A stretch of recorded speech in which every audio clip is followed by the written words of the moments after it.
저는 올해 73 조순자입니다. 자식 둘을 키워내고 남편을 먼저 보낸 지도 10년이 훌쩍 넘었네요. 이제는 다리도 예전 같지 않고 허리에서는 시큰한 통증이 떠날 날이 없어요.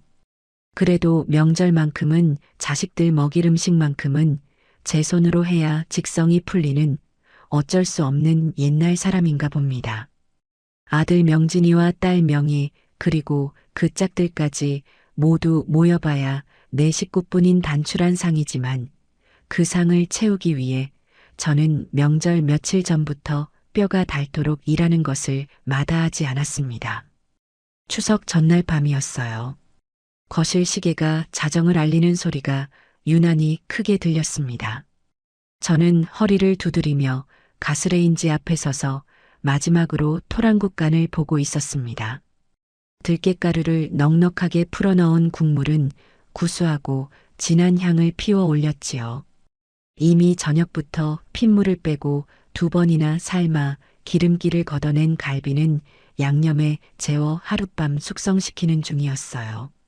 내일 아침 압력솥에 쪄내기만 하면 아이들이 좋아하는 부드러운 갈비찜이 완성될 겁니다.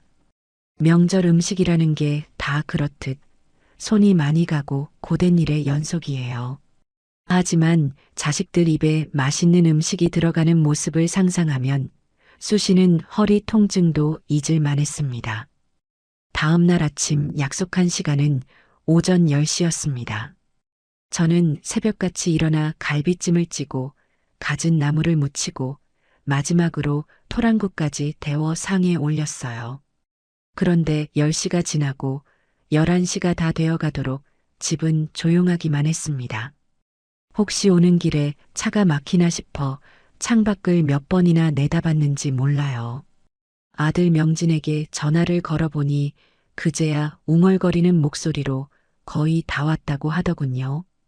결국 아들 내외와 딸 내외가 저희 집 현관문을 열고 들어선 것은 11시 반이 훌쩍 넘은 시간이었습니다. 어머니, 저희 왔어요. 아들 명진이가 멋쩍은 미소를 지으며 들어섰고 며느리는 조용히 고개를 숙이며 과일 바구니를 내려놓았습니다. 뒤이어 들어온 딸 명희와 사위의 표정은 그다지 밝아 보이지 않았어요. 엄마, 차가 얼마나 막히던지. 아주 거북이 걸음으로 왔네. 딸 명희가 하품을 하며 거실 소파에 털썩 주저앉았습니다. 그 모습에 저는 애써 서운한 마음을 감추고 웃으며 말했어요. 오느라 고생했다. 얼른 손 씻고 와서 밥 먹자. 너희 온다고 해서 갈비찜이랑 토랑국 잔뜩 해놨어. 아, 진짜? 엄마, 아직도 이런 걸 직접 해? 요즘은 배달 음식도 잘 나오는데 그냥 시켜 먹는 게 낫지 않아? 엄마도 힘들고. 명희의 말에는 가시가 돋쳐 있었습니다. 저의 수고를 알아주기는커녕 귀찮은 일이나 하는 늙은이 취급하는 듯한 말투였어요. 사위는 그저 아내의 옆에서 어색하게 웃고만 있을 뿐이었죠. 분위기가 싸늘해지는 것을 느낀 아들 명진이가 급하게 나섰습니다. 명희야, 무슨 말을 그렇게 하니? 어머니가 우리 먹이려고 얼마나 고생하셨는데. 어머니, 정말 맛있겠어요. 얼른 먹어요. 배고프다. 아들의 중재 덕분에 우리는 겨우 식탁에 둘러앉을 수 있었습니다. 하지만 이미 제 마음은 차갑게 식어버린 뒤였어요. 그래도 애써 표정을 관리하며 아이들 그릇에 갈비찜을 넉넉히 덜어주었습니다. 밥을 먹는 내내 명희는 스마트폰만 들여다보며 젓가락을 깨작거렸습니다. 그 모습에 더는 아무 말도 하고 싶지 않았어요. 식사가 끝나고 과일을 내오자 명희가 보란 듯이 큼지막한 명품 가방을 뒤적이기 시작했습니다. 저는 혹시나 용돈이라도 챙겨주려나 속으로 잠시 기대했던 것이 사실입니다. 자식에게 받는 용돈이 뭐 그리 대수겠냐마는 그건 돈의 액수를 떠나 저를 생각하는 마음의 표시라고 여겼으니까요. 하지만 제 기대는 곧 산산조각이 났습니다. 딸은 지갑을 꺼내더니 그 안에서 꼬깃꼬깃 접힌 1,000원짜리 지폐 5장과 동전 몇 개를 꺼내 식탁 위에 탁 소리가 나게 던졌습니다. 동전 하나가 대구르르 굴러 제 찻잔 옆에 멈춰 섰어요. 자, 엄마. 5,300원. 이걸로 퉁치자. 엄마가 지난번에 뭐 사다 달라고 심부름 시켰잖아. 그 값이야. 됐지? 딸의 입가에는 비웃음이 걸려 있었습니다. 그 순간 제 머릿속이 하얗게 비는 듯한 충격을 받았어요. 주변의 모든 소리가 멀어지고 딸의 그 경멸 어린 표정과 식탁 위에 흩어진 돈만이 보였습니다. 제가 언제 심부름을 시켰던가요? 기억조차 나지 않는 사소한 부탁이었을 겁니다. 그 값어치가 평생을 바쳐 키운 딸에게 고작 5,300원짜리 모욕으로 돌아온 것이었습니다. 아들 명진이가 사색이 되어 소리쳤어요. 최명희, 너 지금 뭐 하는 짓이야? 당장 엄마한테 사과드려. 그러면서 명진이는 황급히 자신의 주머니에서 하얀 봉투를 꺼내 제게 내밀었습니다. 어머니, 이거 받으세요. 명희가 철이 없어서 그래요. 봉투 안에는 빳빳한 5만원권 4장, 20만원이 들어 있었습니다. 하지만 그 돈이 제 눈에 들어올 리가 없었어요. 제 심장은 얼음장처럼 차가워졌고 더 이상 참을 수가 없었습니다. 저는 자리에서 일어나 식탁 위에 흩어진 5,300원과 아들이 내민 20만 원이 든 봉투를 말없이 쓸어 담았습니다. 그리고는 딸과 아들의 발치에 그 돈을 던져버렸어요. 가지고 나가라. 제 목소리는 놀랍도록 차분했습니다. 그 돈 들고 너희 둘 다 당장 이 집에서 나가요. 다시는 찾아오지 마. 저는 현관문을 활짝 열고 밖을 가리켰습니다. 명희는 얼굴이 새빨개져서 저를 쏘아보았고 아들은 어쩔 줄 몰라 하며 제 눈치만 살폈어요. 며느리와 사위는 이미 고개를 푹 숙인 채 얼어붙어 있었죠. 저는 같은 말을 반복하지 않았습니다. 그저 굳은 얼굴로 문 밖을 가리킬 뿐이었습니다. 결국 딸 내외가 먼저 도망치듯 집을 나섰고 아들 내외도 그 뒤를 따라 쫓기듯 사라졌습니다. 쾅 하고 현관문이 닫히자 집 안에는 무거운 정적만이 남았습니다. 저는 그 자리에 한참을 서서 텅 빈 거실과 김도 식어버린 음식으로 가득한 식탁을 바라보았습니다. 눈물은 나오지 않았습니다. 자식들을 내쫓고 난 뒤 저는 가장 먼저 식탁을 치우기 시작했습니다. 눈물 흘릴 새도 주저앉아 한탄할 시간도 없었어요. 분노와 슬픔을 사귀는 데에는 몸을 움직이는 것만큼 좋은 약이 없다는 것을 저는 오랜 세월을 통해 이미 알고 있었습니다. 갈비찜이 담겼던 커다란 접시, 토랑국이 담겼던 냄비, 그리고 수북하게 쌓인 그릇들을 묵묵히 개수대로 옮겼습니다. 자식들이 겨우 몇 숟갈 뜨고 만 음식들은 음식물 쓰레기통으로 쏟아부었어요. 밤새 잠도 설쳐가며 정성으로 만들었던 음식들이 역한 냄새를 풍기며 버려지는 순간 허탈함이 파도처럼 밀려왔지만 저는 이를 악물고 설거지를 계속했습니다. 그릇 부딪히는 소리만이 유일한 소음인 집안에서 저는 제 자신을 돌아보았습니다. 무엇이 잘못되었을까요?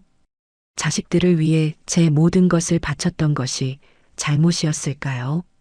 남편이 세상을 떠나고 그 빈자리를 채우기 위해 저는 더욱더 자식들에게 매달렸던 것 같아요. 행여나 아이들이 아비 없는 슬픔을 느낄까봐 다른 집보다 2배, 3배로 사랑을 쏟았다고 자부했습니다. 하지만 그 결과가 고작 5,300원짜리 경멸로 돌아온 것이라면 제 인생은 완전히 실패한 것이나 다름없었습니다. 설거지를 마치고 텅 빈 식탁을 마른 행주로 닦아내던 그때 거실 테이블 위에 놓인 스마트폰이 요란하게 울렸습니다. 딸 명희에게서 온 문자 메시지였어요. 엄마, 지금 뭐 하는 거야? 겨우 그 돈 가지고 사람을 그 지경으로 만들어? 내가 뭘 그렇게 잘못했는데? 나이 먹더니 돈만 밝히는 거야? 진짜 서운하고 어이없네. 노망 났어? 문자 메시지에 담긴 날카로운 단어들이 비수처럼 제 가슴에 박혔습니다. 저는 더 이상 답장할 기력조차 남아있지 않았어요. 그저 말없이 딸의 번호를 차단하고 메시지를 삭제했습니다. 더 이상은 상처받고 싶지 않았어요. 이 지긋지긋한 감정의 소모를 이제는 끝내야만 했습니다. 마음이 너무 복잡해서 저는 찬장 정리를 시작했습니다. 평소에는 힘들어서 미뤄두었던 일이었죠. 오래된 그릇들을 꺼내고 쓰지 않는 냄비들을 버리기 위해 찬장 깊숙한 곳까지 손을 뻗었습니다. 그때 손끝에 먼지가 뽀얗게 쌓인 낡은 나무 상자 하나가 걸렸어요. 그 상자는 남편이 살아생전에 아끼던 물건들을 넣어두던 상자였습니다. 남편이 떠난 뒤로는 한 번도 열어보지 않았던 상자였죠. 상자를 열자 쾌쾌한 묵은 냄새와 함께 남편의 흔적들이 모습을 드러냈습니다. 낡은 만년필, 빛바랜 사진 몇 장, 그리고 그 아래에 비닐 커버로 소중하게 쌓인 낡은 노트 한 권이 있었어요. 저는 조심스럽게 그 노트를 꺼내 들었습니다. 노트의 표지에는 남편의 익숙한 필체로 세상에서 가장 맛있는 순자의 밥상이라고 적혀 있었습니다. 한 장, 한 장 노트를 넘기자 제 눈에는 금세 눈물이 차올랐습니다. 그 노트는 남편이 저의 요리법을 꼼꼼하게 기록해둔 세상에 단 하나뿐인 레시피 북이었습니다. 제가 무심코 김치찌개를 끓일 때 넣던 재료의 순서부터 잡채에 들어가는 채소를 볶는 시간까지 남편은 제 어깨 너머로 본 모든 것을 세세하게 기록해 두었던 것입니다. 노트 곳곳에는 이날의 미역국은 아내가 아파서 끓여준 것. 세상에서 제일 맛있었다. 갈비찜 양념은 역시 우리 아내가 최고.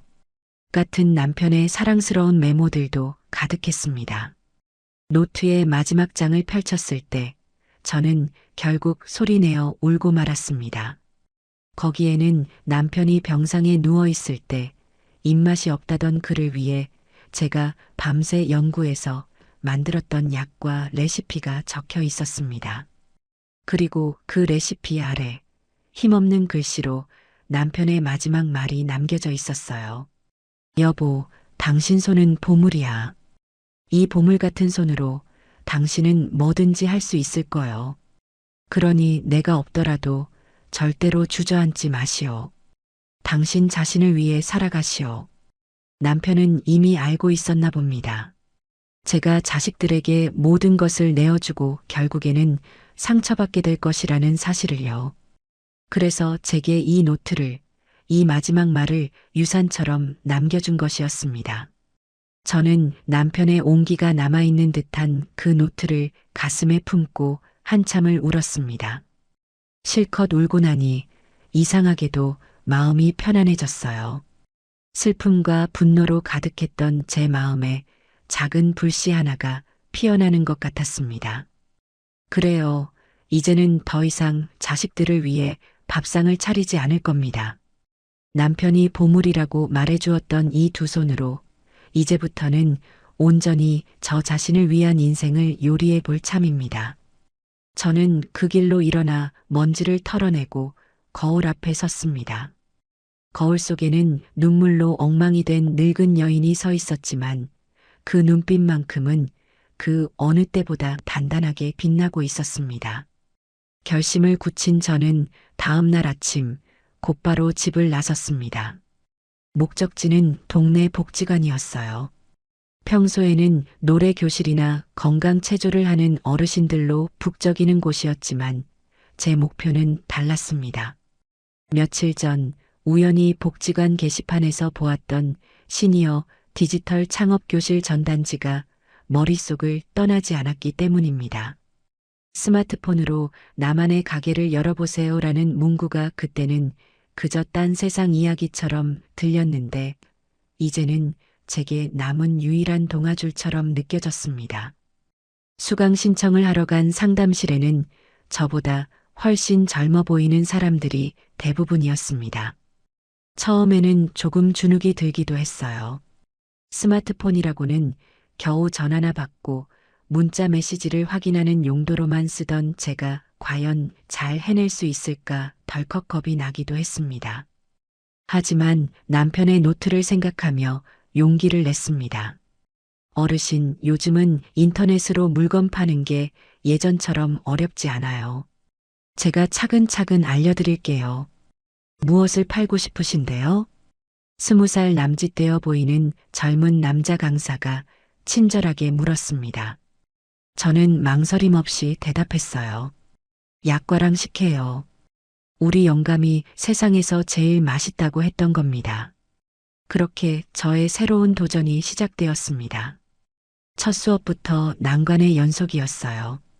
회원가입을 하는 데만 1시간이 꼬박 걸렸고 사진을 찍어 올리는 법을 배우는 데에는 반나절이 걸렸습니다. 젊은 사람들은 손가락으로 쓱쓱 몇 번 만지면 뚝딱 해내는 일들이 제게는 마치 높은 산처럼 느껴졌어요. 하지만 저는 포기하지 않았습니다. 수업이 끝나고 집에 돌아와서도 밤늦도록 스마트폰을 붙잡고 연습하고 또 연습했어요. 돋보기를 코끝에 걸치고 작은 글씨와 씨름하다 보면 어느새 동이 트기도 했습니다. 며칠간의 고군분투 끝에 저는 드디어 남편이 사랑한 순잔의 밥상이라는 이름으로 저만의 온라인 스토어를 열 수 있었습니다. 남편의 노트에 적힌 레시피 그대로 정성껏 만든 약과와 식혜 사진을 찍어 올렸어요. 조명도 배경도 볼품 없었지만 음식만큼은 진심을 다해 만들었습니다.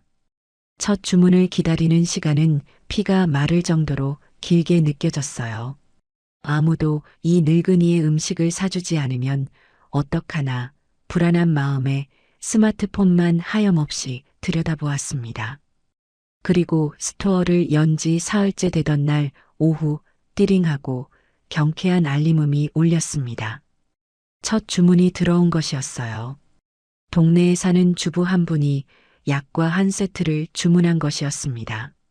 저는 너무 기뻐서 저도 모르게 만세를 부를 뻔했습니다. 제 손으로, 제 능력으로 번 첫 돈이었습니다. 금액은 얼마 되지 않았지만 그 어떤 돈보다도 값지게 느껴졌어요. 저는 서툰 솜씨로 감사 인사가 담긴 쪽지를 쓰고 약과가 부서지지 않도록 꼼꼼하게 포장했습니다. 첫 주문을 시작으로 하루에 한두 건씩 주문이 들어오기 시작했습니다. 동네 이웃들이나 복지관 친구들이 팔아준 것이 대부분이었지만 저는 개의치 않았어요. 주문이 들어올 때마다 신이 나서 주방에서 콧노래를 부르며 음식을 만들었습니다. 그렇게 하루하루가 활기로 채워져 가던 어느 날 불청객이 찾아왔습니다. 딸 명이었어요. 엄마, 지금 이게 다 뭐야? 명희는 집안에 가득 쌓인 포장 상자들과 약과 반죽을 보며 기가 막힌다는 듯 소리쳤습니다. 저는 아무렇지 않은 척 대답했어요. 보는 그대로다. 장사하는 중이야. 장사? 엄마, 지금 망신스럽게 뭐 하는 거야? 이 나이에 무슨 장사야? 당장 그만둬. 동네 사람들이 엄마 욕하는 거 안 들려? 딸은 길길이 날뛰며 제게 삿대질을 했습니다. 그 모습이 참 우습게 보였어요. 자신의 엄마가 동네 사람들에게 손가락질 당하는 것이 창피했을까요? 아니면 이 늙은 엄마가 자신의 힘으로 돈을 버는 것이 못마땅했을까요? 저는 차분하게 명희를 바라보며 말했습니다. 네가 던진 5,300원보다는 훨씬 값진 일을 하는 중이다. 그리고 동네 사람들 나 욕 안 해. 오히려 대단하다고 응원해 주신다. 그러니 너는 네 걱정이나 하고 살아요. 여긴 이제 네가 신경 쓸 곳이 아니니까. 제 단호한 태도에 명희는 잠시 말을 잃었습니다. 그리고는 분이 풀리지 않는다는 듯 두고 봐, 엄마. 후회하게 될 거야. 라는 말을 남기고 집을 뛰쳐나갔습니다. 저는 딸이 떠난 자리를 잠시 바라보다가 다시 하던 반죽에 집중했습니다. 이제는 더 이상 딸의 협박이나 분노에 흔들리지 않았어요. 제게는 이제 저를 응원해주는 사람들과 제 힘으로 지켜나가야 할 소중한 가게가 생겼으니까요. 딸 명희가 다녀간 뒤로 며칠간은 별다른 일 없이 평온했습니다. 주문은 꾸준히 늘었고 이제는 동네뿐만 아니라 다른 지역에서도 주문이 들어오기 시작했어요. 할머니의 정성이 느껴지는 맛, 어릴 적 먹던 바로 그 맛이라는 좋은 후기들이 차곡차곡 쌓여가는 것을 보는 것이 제게는 가장 큰 기쁨이었습니다. 제 인생에도 드디어 볕이 드는구나. 그런 생각을 하던 참이었어요. 하지만 그 평화는 오래가지 않았습니다.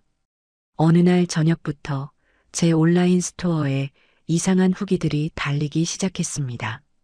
여기 위생 상태가 엉망인 것 같아요. 머리카락이 나왔어요. 맛이 예전 같지 않네요. 재료를 아끼는 건가요? 너무 달기만 하고 깊은 맛이 없어요. 돈 아깝네요. 등 온통 비난으로 가득한 글들이었습니다. 하루 이틀 사이에 그런 악성 후기가 10개 이상 달렸어요. 저는 한 번도 음식에 머리카락을 넣은 적이 없었고 남편의 레시피를 어긴 적도 없었습니다. 명백한 거짓말이었어요. 그 후기들이 달리기 시작하자마자 신기하게도 주문이 뚝 끊겼습니다. 하루에 10건이 넘게 들어오던 주문이 단 한 건도 들어오지 않는 날이 이어졌어요. 저는 망연자실했습니다. 애써 쌓아 올린 작은 성이 한순간에 무너져 내리는 기분이었죠. 밤에 잠도 오지 않았고 입맛도 잃었습니다. 누가 도대체 왜 이런 짓을 하는 걸까요? 머릿속에 딸 명희의 얼굴이 떠올랐지만 애써 그 생각을 지우려 했습니다. 아무리 미워도 제 자식이 이런 비열한 짓까지 했을 리는 없다고 믿고 싶었어요.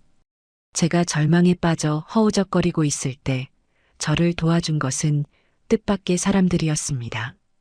복지관에서 창업 수업을 가르쳐 주었던 젊은 강사와 그동안 제 음식을 꾸준히 주문해 주었던 단골 손님들이었어요.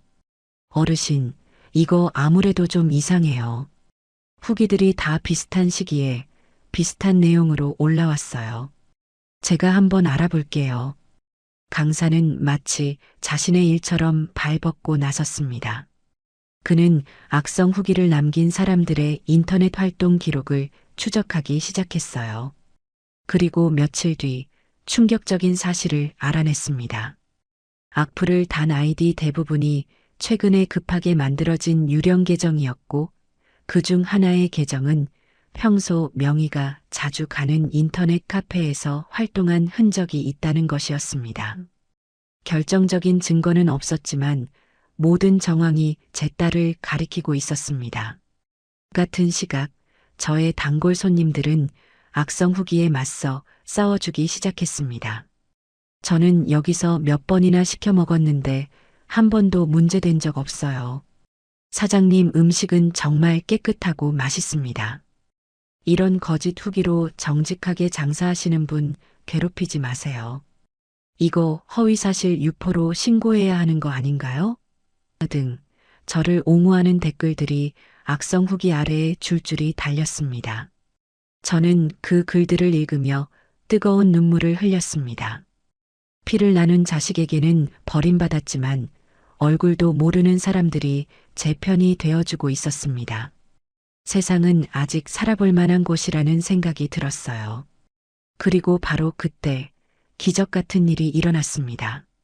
구독자가 수십만 명에 달하는 유명 음식 유튜버가 제 가게에 대한 영상을 올린 것이었습니다. 그는 논란이 되고 있는 제 가게의 음식을 직접 주문해서 먹어보는 내용의 콘텐츠를 제작했어요. 자, 여러분. 요즘 이 할머님 가게가 악성 댓글 때문에 시끄럽다고 하는데요.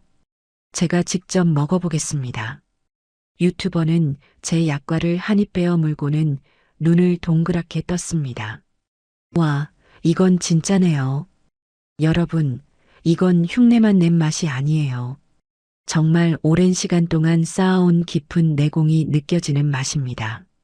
식혜도 인공적인 단맛이 아니라 엿기름으로 정성껏 삭힌 진짜 식혜 맛이에요. 논란이 왜 생겼는지 모르겠네요. 저는 제 이름을 걸고 말씀드릴 수 있습니다. 여기는 진짜 맛집입니다. 그 영상이 올라간 뒤 상황은 순식간에 역전되었습니다. 영상은 하루 만에 조회수 100만 회를 넘어섰고 제 가게는 악플 테러를 이겨낸 숨겨진 장인의 가게로 순식간에 유명해졌습니다. 주문 알림은 쉴 새 없이 울렸고 하루 만에 준비한 재료가 모두 동이 날 정도였어요. 딸 명희의 비열한 공격은 오히려 제 사업에 날개를 달아준 셈이 된 것입니다. 저는 쏟아지는 주문서를 보며 남편의 노트를 다시 한번 펼쳐보았습니다. 당신 손은 보물이야. 남편의 말이 그 어느 때보다 더 큰 울림으로 제 가슴에 와닿았습니다. 저는 더 이상 외롭지 않았습니다. 유튜버의 영상이 불러온 파장은 실로 대단했습니다. 제 작은 가게는 하루아침에 전국의 주목을 받는 명소가 되었어요. 주문 전화는 쉴 새 없이 울렸고 인터넷 주문창은 열리자마자 마감되기 일쑤였습니다. 저는 더 이상 혼자서 모든 일을 감당할 수가 없게 되었어요. 결국 복지관 강사의 도움을 받아 동네 어르신 2분을 직원으로 고용하고 기존의 작은 주방으로는 어림도 없어 상가 건물 한쪽에 번듯한 작업실까지 얻게 되었습니다. 남편이 남겨준 낡은 노트 한 권으로 시작한 일이 이제는 저 혼자만의 것이 아닌 어엿한 사업체가 된 것입니다. 새로운 작업실은 환하고 넓었습니다. 커다란 스테인리스 작업대와 반짝이는 새 오븐을 들여놓던 날, 저는 직원으로 오신 할머니들과 함께 웃으며 막걸리 한 잔을 기울였습니다. 평생을 남편과 자식의 뒷바라지만 하다가 이른이 넘어 제 이름 석 자를 걸고 일하게 되니 하루하루가 꿈만 같았어요. 함께 일하는 동료가 생기니 외로울 틈도 없었습니다. 우리는 서로의 쑤시는 허리를 두드려주며 약과를 만들고 지난 드라마 이야기를 하며 식혜를 포장했습니다. 웃음소리가 끊이지 않는 작업실은 제게 새로운 집이자 새로운 가족이 되어 주었습니다. 하지만 저의 이런 행복이 누군가에게는 배 아픈 질투의 대상이 되었나 봅니다. 그 무렵부터 딸 명희와 사위가 제 작업실 주변을 맴돌기 시작했어요. 처음에는 그저 멀리서 기웃거리는 정도이더니 나중에는 대놓고 작업실 앞을 찾아와 저를 기다렸습니다. 엄마, 이야기 좀 해. 어느 날 퇴근길에 명희가 사위와 함께 제 앞을 막아섰습니다. 저는 굳이 피하지 않고 담담하게 물었어요. 무슨 할 말이 남았다고 찾아왔니? 엄마 사업이 그렇게 잘 된다며? 돈도 많이 벌었다면서. 그런데 엄마 혼자만 그렇게 잘 살면 되는 거야? 자식들 생각은 안 해? 명희의 목소리에는 노골적인 시기심과 원망이 가득했습니다. 저는 기가 막혀서 헛웃음이 나왔어요. 내가 니들 생각까지 해야 할 이유가 있나? 나를 5,300원짜리로 취급하고 내 가게에 망하라고 저주를 퍼부은 게 바로 너희들이잖니? 그건 그때 일이고 엄마가 먼저 우릴 내쫓았잖아. 그리고 엄마 돈이 결국 우리 돈이지. 누구 돈이야? 어차피 나중에 다 우리한테 물려줄 거면서 뭘 그렇게 빡빡하게 굴어. 옆에 있던 사위도 거들었습니다. 장모님, 저희가 잘못했습니다. 하지만 저희도 좀 삽시다. 명희 엄마가 저렇게 성공하셨는데 저희가 이렇게 힘들게 사는 건 도리가 아니잖아요. 좀 도와주십시오. 그들의 뻔뻔함에 저는 더 이상 말을 섞고 싶지 않았습니다. 저는 차갑게 돌아섰어요. 꿈 깨거라. 너희에게 물려줄 재산은 단 1원도 없다. 그러니 앞으로는 너희 힘으로 벌어서들 살아. 다시는 찾아오지 마라. 제 단호한 거절에 딸 내외의 얼굴이 흉측하게 일그러졌습니다. 그들은 제 등 뒤에 대고 악에 바친 소리를 질렀지만 저는 한 번도 뒤돌아보지 않고 집으로 향했습니다. 그들의 탐욕이 여기서 끝이 아닐 것이라는 불길한 예감이 들었지만 저는 두렵지 않았습니다. 이제 제 곁에는 저를 지켜주는 좋은 사람들이 있었으니까요. 역시나 제 예감은 틀리지 않았습니다. 며칠 뒤 제 집으로 법원에서 보낸 등기후 편물이 하나 도착했습니다. 봉투를 뜯어본 저는 제 눈을 의심했어요. 그 안에는 성년후견 개시 심판 청구서라는 것이 들어 있었습니다. 청구인은 딸 최명희와 사위 박서준, 사건 본인, 즉 후견을 받아야 할 사람의 이름에는 제 이름 조순자가 적혀 있었습니다. 그들은 제가 고령으로 인해 정상적인 판단 능력이 결여되어 재산 관리를 제대로 할 수 없으니 자식인 자신들이 저희 법정 후견인이 되어야 한다고 주장하고 있었습니다. 제 모든 재산을 법적으로 빼앗아 가려는 그들의 마지막 발악이 시작된 것이었습니다. 청구서에는 제가 최근 갑자기 사업을 시작한 것이나 주변 사람들에게 돈을 헤프게 쓰는 것, 그리고 자식들을 이유 없이 내쫓은 것 등이 모두 판단 능력이 흐려진 증거라고 적혀 있었습니다. 어이가 없어서 웃음이 터져 나왔어요. 동시에 피가 거꾸로 솟는 듯한 분노가 치밀어 올랐습니다. 자식이라는 이름으로 어떻게 이런 짓까지 할 수 있을까요? 저는 곧바로 복지관의 젊은 강사에게 연락했습니다. 그는 서류를 보더니 이미 예상했다는 듯 침착하게 말했습니다. 어르신, 너무 걱정 마세요. 이건 상대방의 일방적인 주장일 뿐이에요. 어르신이 정상적인 판단 능력을 가지고 계시다는 것만 증명하면 아무 문제 없습니다. 제가 아는 변호사님께 바로 연락해서 도와달라고 할게요. 그의 셔츠를 입은 든든한 모습에 저는 불안했던 마음을 가라앉힐 수 있었습니다. 그래요.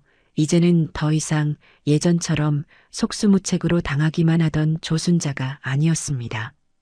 저는 제 인생을, 제 재산을 지키기 위해 싸울 준비가 되어 있었습니다. 그날 밤 저는 남편의 레시피 노트를 펼쳐놓고 뜬 눈으로 밤을 새웠습니다. 남편의 글씨를 보고 있자니 두려움 대신 싸워야 할 이유와 용기가 샘솟는 듯 했습니다. 며칠 뒤 저는 강사가 소개해준 변호사와 함께 법원으로 향했습니다. 가정법원에서 열리는 첫 심리기일이었어요. 복도에서 마주친 딸 명희와 사위는 마치 승리자라도 된 것처럼 의기양양한 표정으로 저를 쳐다보았습니다. 그들의 눈에는 늙고 힘없는 어머니를 상대로 손쉬운 승리를 예상하는 오만함이 가득했어요. 저는 아무런 표정 없이 그들을 지나쳐 조정실로 들어갔습니다. 어머님, 자식들이 어머님을 걱정해서 이러는 겁니다. 재산 다툼으로 비치고 싶지는 않습니다만 어머님의 건강과 재산을 안전하게 지켜드리기 위한 어쩔 수 없는 선택이었음을 이해해 주십시오. 조정실에 마주 앉자마자 상대편 변호사가 위선적인 말투로 입을 열었습니다. 딸 명희는 그 옆에서 고개를 끄덕이며 금방이라도 눈물을 흘릴 것처럼 슬픈 표정을 지어 보였어요. 맞아요, 판사님. 저희 엄마가 요즘 이상하세요. 갑자기 없던 사업을 벌이시더니 주변에 돈을 마구 뿌리고 다니세요. 저희가 걱정돼서 말리면 화만 내시고 이제는 저희를 알아보지도 못하고 내쫓기까지 하셨어요. 딸의 입에서 나오는 거짓말들을 들으며 저는 조용히 눈을 감았습니다. 저 아이를 제가 어떻게 키웠던가요? 제 모든 것을 희생하며 애지중지 키운 결과가 고작 이런 것이라니 참담한 심정이었습니다. 하지만 감상에 젖어 있을 시간은 없었어요. 조순자 씨, 따님의 말에 대해 어떻게 생각하십니까? 조정위원의 질문에 저는 천천히 입을 열었습니다. 모두 거짓말입니다. 저는 아주 건강하고 제정신입니다. 제 사업은 제 능력으로 일군 것이고 직원들에게 월급을 주는 것은 당연한 일입니다. 그리고 자식들을 내쫓은 것은 저를 더 이상 부모로 존중하지 않았기 때문입니다. 제 차분한 대답에 상대편 변호사와 딸의 얼굴에 잠시 당황한 기색이 스쳤습니다. 그들은 제가 법이라는 말 앞에서 겁을 먹고 모든 것을 포기할 것이라 생각했던 모양이에요. 제 옆에 앉은 젊은 변호사가 준비해 온 서류 뭉치를 조정위원 앞에 내밀며 말했습니다. 지금부터 사건 본인, 조순자 어르신께서 정상적인 판단 능력을 가지고 사업체를 운영하고 계시다는 증거 자료를 제출하겠습니다. 첫 번째 증거는 지난 몇 달간의 제 가게 매출 장부와 세금 납부 내역서였습니다. 꼼꼼하게 정리된 장부에는 매일의 수입과 지출이 정확하게 기록되어 있었고 세금 역시 한 푼도 밀리지 않고 성실하게 납부한 사실이 명시되어 있었어요. 어리숙한 노인네의 치기 어린 장사가 아니라 투명하고 체계적으로 운영되는 사업체임을 증명하는 자료였습니다. 이것은 어르신의 주거래 은행에서 발급받은 금융거래 내역입니다. 보시다시피 따님의 주장처럼 돈을 헤프게 쓴 내역은 어디에도 없습니다. 오히려 매달 꾸준히 수익금을 저축하고 계십니다. 두 번째 증거가 제출되자 명희의 표정이 굳어지기 시작했습니다. 하지만 진짜 반격은 이제부터가 시작이었어요. 그리고 이것은 대학병원 신경정신과에서 발급받은 조순자 어르신의 정신감정 소견서입니다. 변호사는 소견서의 중요한 부분을 큰 소리로 읽어내려갔습니다.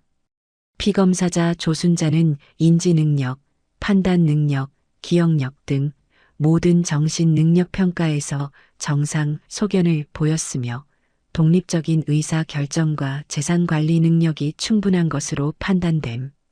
소견서 내용이 울려 퍼지는 순간 조정실의 분위기는 완전히 반전되었습니다.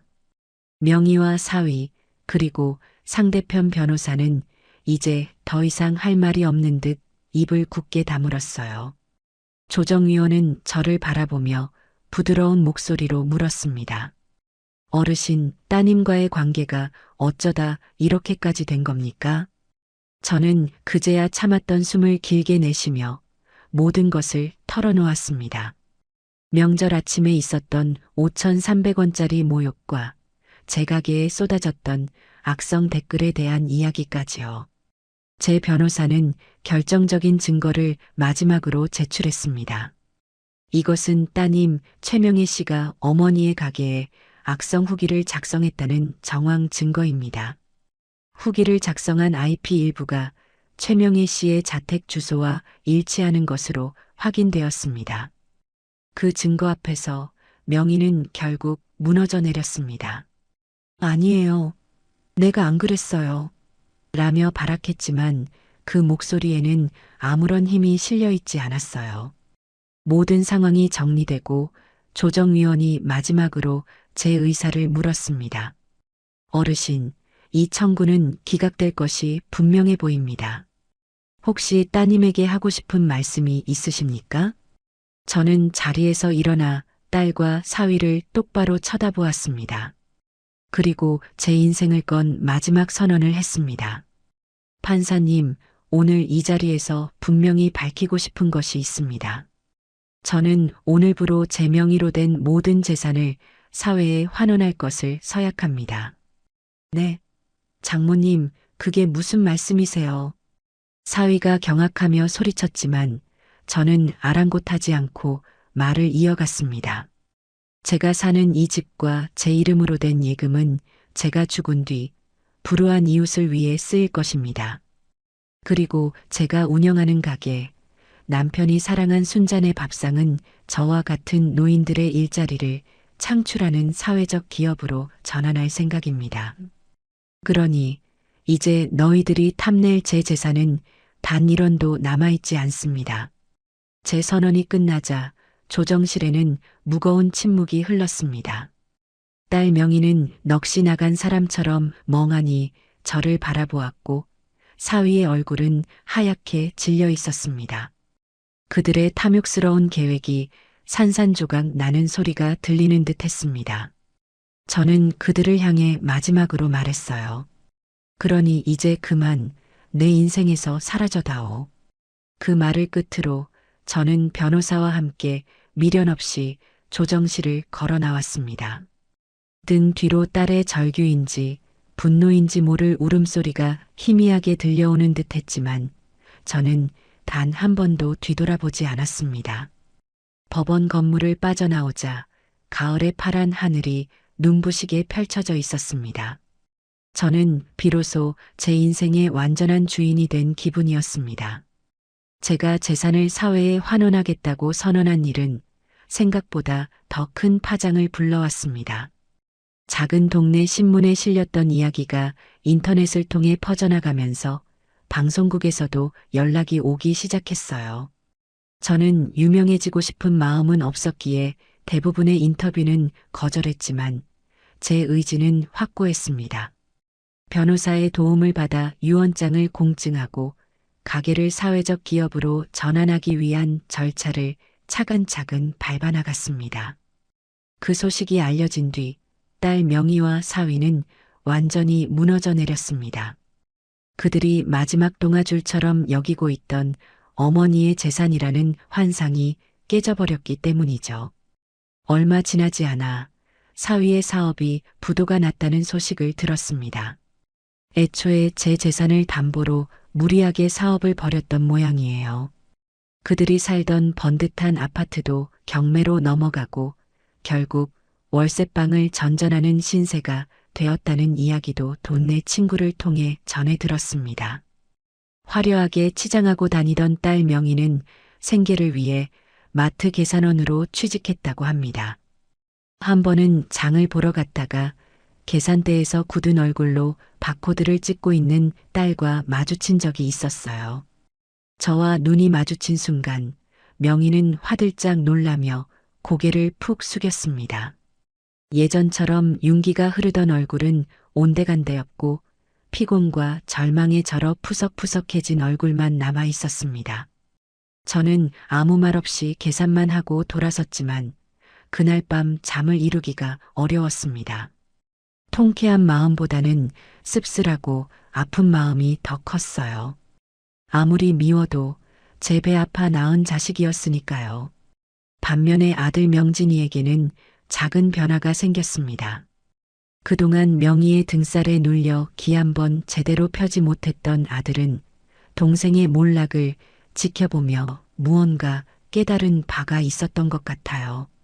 어느 날 저녁 아들이 작업복 차림으로 제 가게를 찾아왔습니다. 손에는 작은 음료수 한 박스를 들고 있었어요. 어머니, 일 끝나고 오는 길에 들렀어요. 직원분들이랑 같이 드세요.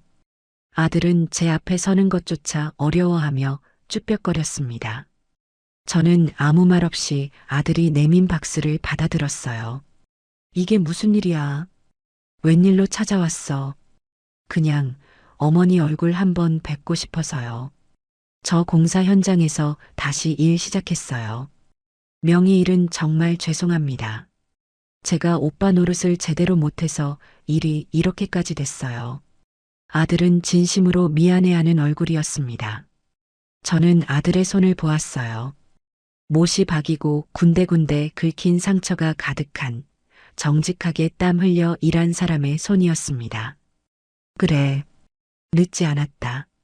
지금부터라도 네 인생, 네 힘으로 똑바로 살면 되는 거야. 어머니, 나는 너한테 용서를 구하라는 말 안 한다. 용서는 내가 아니라 너 스스로에게 받는 거야. 부끄럽지 않게 당당하게 살아가는 모습 보여주는 거. 그것보다 더 큰 효도는 없다. 제 말에 아들은 고개를 숙인 채 조용히 눈물만 흘렸습니다. 저는 주방으로 들어가 따뜻한 식혜 한 그릇을 담아 아들에게 건넸습니다. 아들은 어린아이처럼 훌쩍이며 그 식혜를 단숨에 들이켰어요. 그날 이후로 아들은 종종 퇴근길에 가게에 들러 굳은 일을 돕고 가곤 했습니다. 무거운 밀가루 포대를 나르기도 하고 가게 앞을 깨끗하게 청소하기도 했어요. 우리는 많은 대화를 나누지는 않았지만 땀 흘려 함께 일하는 시간 속에서 깨졌던 신뢰가 아주 조금씩 천천히 회복되고 있다는 것을 느낄 수 있었습니다. 시간이 흘러 다시 추석 명절이 돌아왔습니다. 작년에 그 텅 비고 차가웠던 명절과는 모든 것이 달라져 있었어요. 남편이 사랑한 순잔의 밥상은 이제 동네의 사랑방 같은 곳이 되었습니다. 저는 명절을 앞두고 가게를 찾는 손님들에게 나누어 줄 송편을 빚기 위해 이른 아침부터 분주하게 움직였습니다. 저와 함께 일하는 직원 할머니 두 분과 저녁마다 가게 일을 돕는 아들 명진이까지 네 사람이 모여 앉아 도란도란 이야기를 나누며 송편을 빚으니 금세 커다란 소쿠리 하나가 가득 찼습니다. 어머니, 송편 정말 예쁘게 빚으시네요. 그럼 내가 왕년에는 동네에서 송편 제일 잘 빚는다고 소문이 자자했지. 웃음꽃을 피우며 일을 하고 있는데 가게 유리문 밖으로 익숙한 인형 하나가 서성이는 것이 보였습니다. 한눈에 봐도 제 딸 명이었어요. 허름한 옷차림에 잔뜩 야윈 얼굴. 명희는 가게 안으로 들어오지도 못하고 그저 하염없이 안을 들여다보고만 있었습니다. 한참을 그렇게 서성이던 명희는 저와 눈이 마주치자 화들짝 놀라며 돌아서 가버렸습니다. 저는 아무렇지 않은 척 일을 계속했지만 마음 한구석이 계속 아려왔습니다. 명절 당일 가게는 그 어느 때보다 북적였습니다. 명절에 갈 곳 없는 독거노인들을 위해 무료로 떡국을 대접하는 행사를 열었기 때문이에요. 저와 직원들은 쉴 새 없이 떡국을 나르고 설거지를 하며 눈코 뜰 새 없이 바쁜 시간을 보냈습니다. 한창 바쁜 점심시간이 거의 끝나갈 무렵 가게 문이 조심스럽게 열리더니 명희가 들어왔습니다. 모두의 시선이 명희에게로 쏠렸지만 딸은 아무 말도 하지 않았습니다. 그저 주방 구석으로 걸어가더니 벽에 걸려있던 낡은 앞치마를 찾아 허리에 둘렀어요. 그리고는 산더미처럼 쌓여있는 그릇들 앞에 서서 고무장갑을 끼고 설거지를 하기 시작했습니다. 저기서 뭐 하는 거야? 직원 할머니 한 분이 제게 속삭였지만 저는 아무 말 없이 딸의 뒷모습을 바라보기만 했습니다. 명희는 정말 단 한마디도 없이 마치 속죄라도 하는 사람처럼 묵묵히 그릇만 닦았습니다. 뜨거운 물에 손이 불어 쭈글쭈글해지고 이마에는 땀이 송골송골 맺혔지만 딸은 멈추지 않았어요. 모든 손님이 돌아가고 가게 정리를 마칠 때까지 명희는 주방을 떠나지 않았습니다. 마지막 그릇까지 깨끗하게 닦아 그릇장에 정리한 뒤에야 딸은 젖은 앞치마를 벗어 제자리에 걸었습니다. 그리고는 제 앞에 와서 고개를 푹 숙였습니다. 여전히 아무 말이 없었어요. 사과도 변명도 없었습니다. 그저 깊이 숙인 고개와 가늘게 떨리는 어깨가 딸의 모든 말을 대신하고 있었습니다. 저는 조용히 주방으로 들어가 아침에 끓여두었던 토랑국을 작은 뚝배기에 담아 뜨겁게 데웠습니다. 그리고 갓 지은 쌀밥 한 공기와 잘 익은 김장김치를 쟁반에 받쳐 명희 앞에 작은 상에 내려놓았어요. 명희가 그토록 비웃었던 바로 그 토랑국이었습니다. 딸은 뚝배기에서 피어오르는 김을 한참 동안 멍하니 바라보더니 이내 숟가락을 들었습니다. 그리고는 국물 한 숟갈을 떠서 입으로 가져갔어요. 뜨거운 국물이 목구멍을 넘어가자마자 딸의 눈에서 참았던 눈물이 복물처럼 터져 나왔습니다. 명희는 소리도 내지 못하고 밥알보다 더 많은 눈물을 뚝뚝 흘리며 밥을 먹기 시작했습니다. 저는 딸의 어깨를 가만히 두드려주며 아주 오랜만에 다정한 목소리로 말했습니다. 울지 마라. 손님들 다 보겠다. 얼른 먹고 힘내서 일해야지. 제 말에 명희는 더 크게 어깨를 들썩이며 울었습니다. 용서한다는 말은 하지 않았습니다. 사랑한다는 말도 하지 않았어요. 하지만 우리는 알고 있었습니다. 뜨거운 토랑국 한 그릇에 그 모든 말이 담겨 있다는 것을요. 길고 길었던 우리의 갈등은 그렇게 소박하지만 따뜻한 밥상 앞에서 비로소 끝이 나고 있었습니다. 그것은 완벽한 해피엔딩은 아닐지 몰라도 상처투성이 가족이 서로를 보듬으며 새로운 첫걸음을 내딛는 진정한 시작이었습니다. 안녕하세요. 제 이름은 하영순, 나이는 73입니다. 요즘 세상에 저 같은 할머니가 또 있을까 싶어요. 남들은 명절만 되면 자식들 손주들 올 생각에 마음이 설렌다는데 저는요, 이상하게 명절이 다가올수록 가슴이 답답하고 숨이 턱턱 막혀왔거든요. 특히 사위 녀석의 얼굴을 볼 생각을 하면 벌써부터 머리가 지끈거리고 뒷목이 뻐근해졌어요.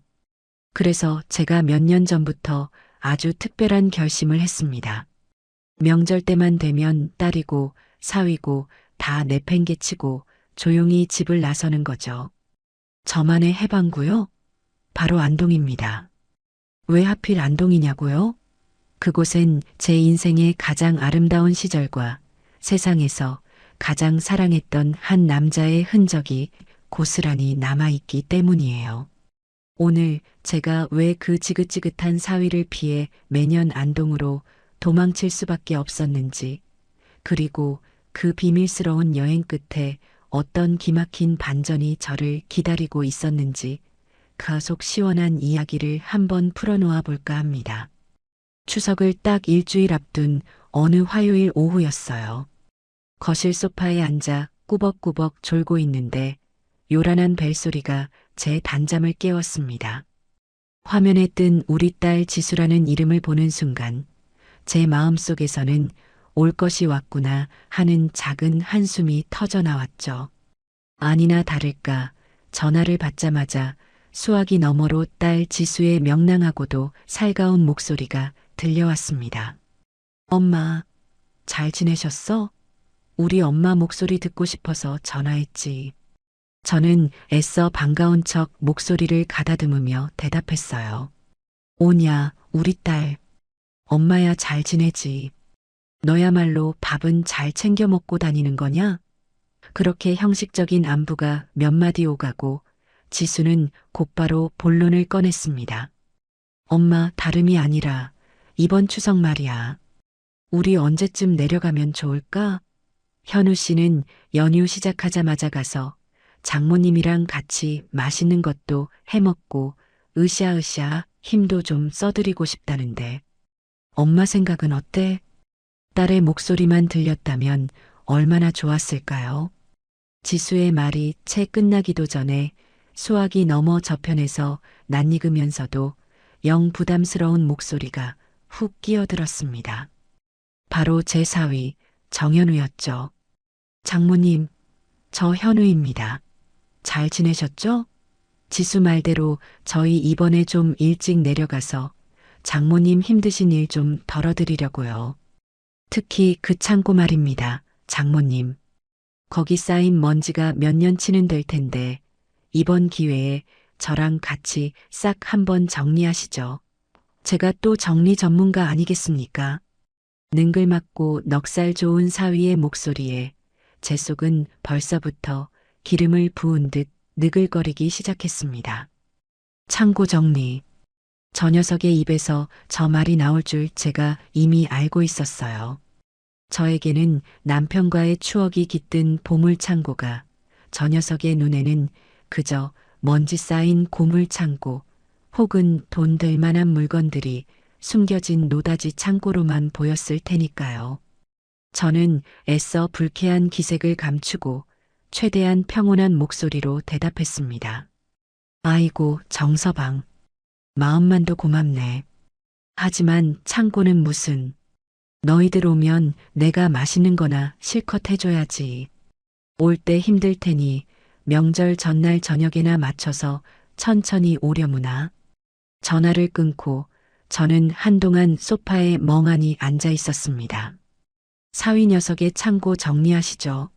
라는 말이 귓가에 맴돌며 제 평화로운 일상을 뒤흔들고 있었죠. 저는 조용히 자리에서 일어나 제 방으로 들어갔습니다. 그리고는 서랍 깊숙한 곳에 넣어두었던 스마트폰을 꺼내 들었어요. 잠시의 망설임도 없이 저는 곧장 KTX 예매 어플을 열었습니다. 출발지는 서울, 도착지는 안동. 날짜는 명절 이틀 전 새벽. 제 손가락은 마치 오랫동안 연습이라도 한 듯 익숙하고 능숙하게 예매 버튼을 눌렀습니다. 예매가 완료되었습니다. 라는 문구를 확인하는 순간 꽉 막혔던 제 숨통이 비로소 시원하게 트이는 기분이었습니다. 그래, 올해도 떠나는 거다. 지긋지긋한 명절과 속물 같은 사위를 피해서 나만의 해방구, 나만의 안식처인 안동으로 말이에요. 이것이 바로 지난 몇 년간 명절마다 반복되어 온 저만의 비밀스럽고도 유쾌한 탈출 계획이었습니다. 다음 날부터 저는 비밀 작전을 수행하듯 여행 준비를 시작했습니다. 딸 내외의 눈을 피해야 했기에 모든 것은 은밀하고 조용하게 이루어졌죠. 저는 옷장 깊숙한 곳에 숨겨두었던 낡은 여행 가방을 꺼냈습니다.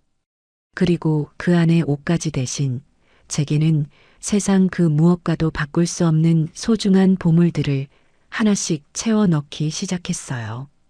가장 먼저 챙긴 것은 세상을 먼저 떠난 제 남편의 손때가 묻은 낡은 조각칼 세트였습니다. 나무를 깎고 다듬을 때 쓰던 그 칼들은 날이 무뎌진 지 오래였지만 제게는 남편의 거칠고 따뜻했던 손길을 느낄 수 있는 유일한 유품이었죠. 그리고 남편이 생전에 마지막으로 만들었던 주먹만 한 크기의 작은 목각 인형 하나를 부드러운 천에 감싸 가방에 넣었습니다. 웃고 있는 아이의 모습을 띤 그 인형은 남편이 그토록 보고 싶어 했던 첫 손주의 모습을 상상하며 만든 것이었어요. 마지막으로 빛바랜 흑백 사진 몇 장을 챙겼습니다. 풋풋한 20살의 저와 남편이 안동 월영교 위에서 수줍게 손을 잡고 찍은 사진, 그리고 남편이 자신의 작은 공방에서 작품에 열중하고 있는 모습을 제가 몰래 찍은 사진이었죠. 이 모든 것이 제가 안동으로 떠나는 진짜 이유이자 제 여행의 가장 중요한 목적이었습니다. 저는 단순히 사위를 피해 도망치는 것이 아니었어요. 저는 제 인생의 가장 찬란했던 순간과 제 남편의 영혼을 만나러 가는 길이었습니다. 제 사위 정현우를 처음 만났을 때 저는 정말 복도 많다고 생각했어요. 훤칠한 키에 서글서글한 눈매, 그리고 어른을 공경할 줄 아는 깍듯한 태도까지 무엇 하나 흠잡을 데 없는 완벽한 사위감이었죠.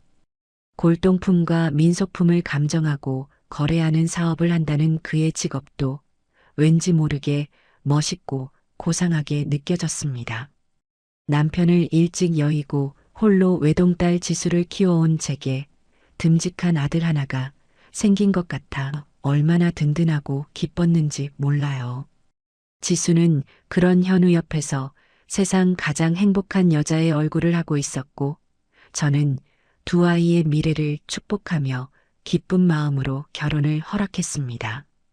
엄마, 현우 씨 정말 괜찮은 사람이지? 나한테도 잘하고 엄마한테도 싹싹하게 잘하잖아. 딸의 말처럼 현우는 결혼 후에도 변함없이 다정한 남편이자 살가운 사위였습니다. 주말이면 꼬박꼬박 저를 찾아와 말벗이 되어 주었고 제 낡은 집 구석구석을 살피며 장모님, 여기는 위험하니 제가 고쳐드리겠습니다. 라며 굳은 일도 마다하지 않았어요. 하지만 그 완벽해 보였던 사위의 가면이 벗겨지기 시작한 것은 정말 한순간의 일이었습니다. 그날은 현우가 저희 집에 온 지 서너 번째 되던 주말이었어요. 집안의 낡은 전등을 갈아주던 현우가 제게 무심코 물었습니다. 장모님, 저기 마당 끝에 있는 낡은 창고는 뭐 하는 곳이에요? 문이 굳게 잠겨 있네요. 저는 아무 생각 없이 대답했죠. 아, 저기. 우리 애 아빠가 쓰던 공방일세. 살아생전에 나무 만지는 걸 좋아해서 저기서 살다시피 했지. 지금은 그냥 애 아빠 물건들 넣어두는 창고로 쓰고 있고, 제 말에 현우의 눈이 미묘하게 반짝이는 것을 저는 미처 알아채지 못했습니다. 그러세요? 장인어른께서 손재주가 좋으셨나 보네요. 궁금한데 제가 한번 구경해도 될까요, 장모님? 저는 그의 순수한 호기심을 의심하지 않고 기꺼이 녹슨 열쇠 꾸러미를 들고 그를 창고로 데려갔습니다. 삐거덕하는 소리와 함께 무거운 창고 문이 열리는 순간 켜켜이 쌓인 먼지와 짙은 나무 냄새가 우리를 맞았습니다. 창고 안은 수십 년의 세월이 멈춘 듯 남편이 살아생전 쓰던 모습 그대로였어요. 벽에는 온갖 종류의 연장들이 가지런히 걸려 있었고 한쪽 구석에는 미처 완성되지 못한 나무 조각들과 남편이 직접 깎아 만든 수십 개의 크고 작은 목각 인형들이 먼지를 뒤집어 쓴 채 놓여 있었습니다. 저는 남편에 대한 그리움에 잠시 마음이 아련해졌죠. 그런데 제 옆에 서 있던 사위 현우의 반응은 제 예상과는 전혀 달랐습니다. 그는 창고 안을 둘러보며 감탄이나 추억에 젖는 대신 마치 돈 되는 물건을 찾아 헤매는 매의 눈으로 먼지 쌓인 작품들을 훑어보기 시작했어요. 그리고는 제게 돌아서서 아주 진지하고도 은밀한 목소리로 말했습니다. 장모님, 이거 그냥 썩히기에는 너무 아까운 물건들 같은데요. 혹시 모르니 제가 아는 전문가 한번 불러서 이게 돈이 될 만한 물건들인지 값이라도 한번 매겨드릴까요? 그 말을 듣는 순간 제 머릿속이 띵하고 울리는 것 같았습니다. 제게는 남편의 땀과 눈물, 그리고 영혼이 깃든 이 신성한 공간이 사위의 눈에는 그저 돈이 될 만한 물건들이 쌓여 있는 곳으로밖에 보이지 않았던 겁니다. 저는 그 순간 이 아이의 서글서글한 미소 뒤에 숨겨진 차가운 속물 근성을 보았습니다. 저는 애써 불쾌감을 누르고 단호하게 말했죠. 아니, 괜찮네. 이건 돈으로 값을 매길 수 있는 물건들이 아니야. 그냥 이대로 우리의 아빠의 흔적을 간직하고 싶을 뿐일세. 제 단호한 거절에도 현우는 포기하지 않았습니다. 그날 이후 그는 저희 집에 올 때마다 교묘하게 창고 이야기를 꺼내며 제 속을 긁기 시작했어요. 장모님, 그 창고 말입니다. 저렇게 방치해두면 나무가 썩거나 벌레가 먹을 수도 있어요. 제가 아는 박물관 관장님이 있는데 좋은 값에 사들릴 수도 있다고요. 장모님, 요즘 경기도 어려운데 저거 팔아서 지수랑 해외여행이라도 한번 다녀오시는 건 어떠세요? 그의 집요한 회유에 저는 점점 더 사위를 만나는 것이 불편하고 부담스러워지기 시작했습니다. 더 저를 속상하게 했던 것은 바로 제 딸 지수의 태도였습니다. 저는 어느 날 딸에게 조심스럽게 속마음을 털어놓았어요. 지수야, 엄마는 정서방이 자꾸 창고 이야기 꺼내는 게 좀 불편하구나. 너희 아빠의 소중한 유품인데 자꾸 돈으로만 생각하는 것 같아서 말이다. 하지만 제 고민에 대한 딸의 대답은 제 가슴에 비수를 꽂았습니다. 에이, 엄마. 뭘 그렇게 예민하게 생각해. 현우 씨는 다 엄마 생각해서 그러는 거지. 솔직히 그 창고 너무 낡고 위험하긴 하잖아. 먼지도 많고 전문가가 와서 깔끔하게 정리해주면 엄마한테도 좋은 거 아니야? 딸은 조금의 망설임도 없이 남편의 편을 들었습니다. 제게는 그 창고가 돌아가신 남편의 분신과도 같은 곳이라는 사실을 제 딸은 전혀 이해하지 못하고 있었던 것이죠. 아니, 이해하려 하지 않았던 것일지도 모릅니다. 남편의 성공과 물질적 풍요에 익숙해진 제 딸에게도 아버지의 낡은 유품은 그저 처치 곤란한 먼지 쌓인 것들에 불과했던 겁니다. 저는 그날 제 편은 아무도 없다는 깊은 외로움과 배신감을 느꼈습니다. 그리고 바로 그때 결심했어요. 내 남편의 소중한 유산은 내가 내 손으로 직접 지켜야만 한다고 말이에요. 드디어 명절 이틀 전 저의 비밀스러운 탈출 작전이 시작되는 날이 밝았습니다. 저는 동이 트기도 전인 새벽 4시에 알람 소리 없이도 저절로 눈이 떠졌어요. 혹시라도 늦잠이라도 자서 이 황금 같은 기회를 놓칠까봐 밤새 잠을 설친 탓이었죠. 저는 고양이처럼 살금살금 침대에서 빠져나와 어젯밤 미리 챙겨둔 여행 가방을 들었습니다. 그리고는 식탁 위에 급한 볼일이 생겨 친구 좀 만나고 오마. 명절 잘 보내라. 라고 쓴 짧은 쪽지 한 장만 남겨두고 조용히 현관문을 나섰어요. 캄캄한 새벽 공기가 제 볼에 차갑게 스쳤지만 제 마음은 날아갈 듯이 가볍고 상쾌했습니다. 마치 오랫동안 저를 옥죄어 오던 무거운 족쇄에서 풀려난 기분이랄까요?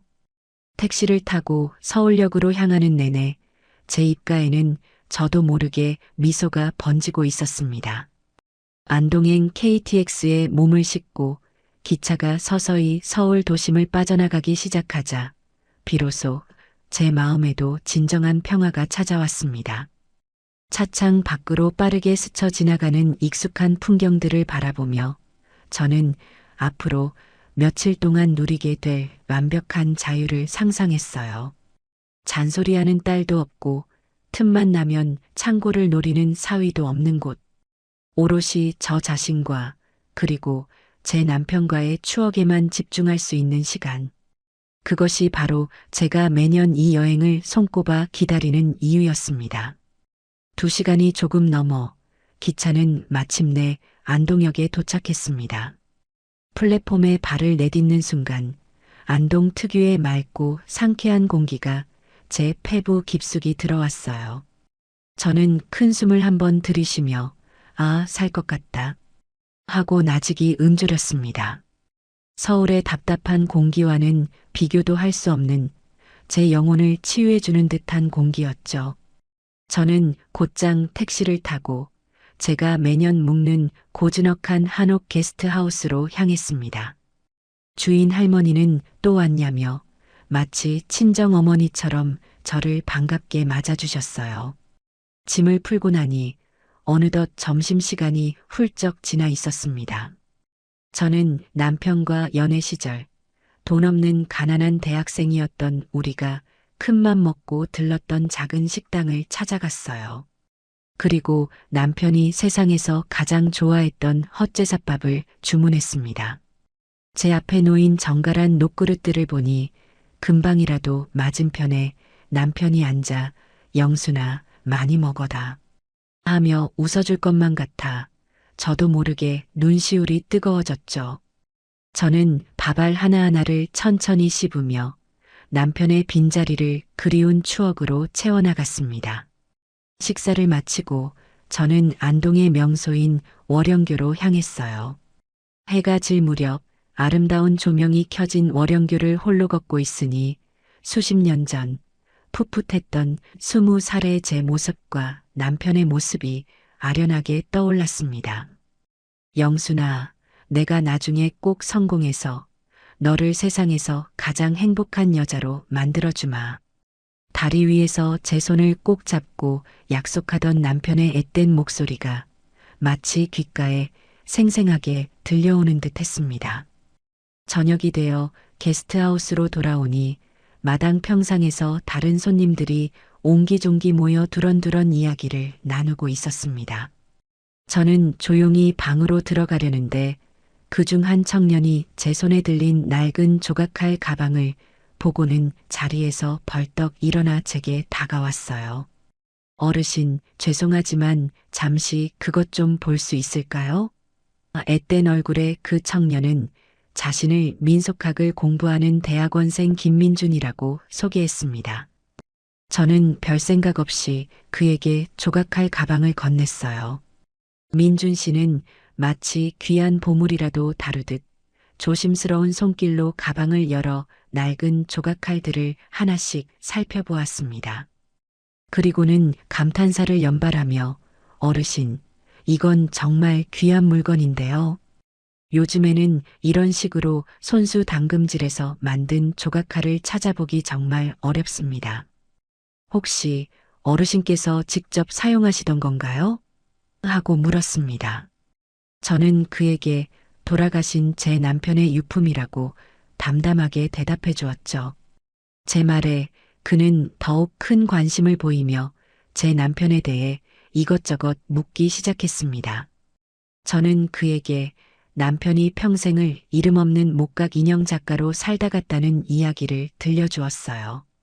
제 이야기를 듣는 내내 그의 눈은 존경심과 호기심으로 반짝이고 있었습니다.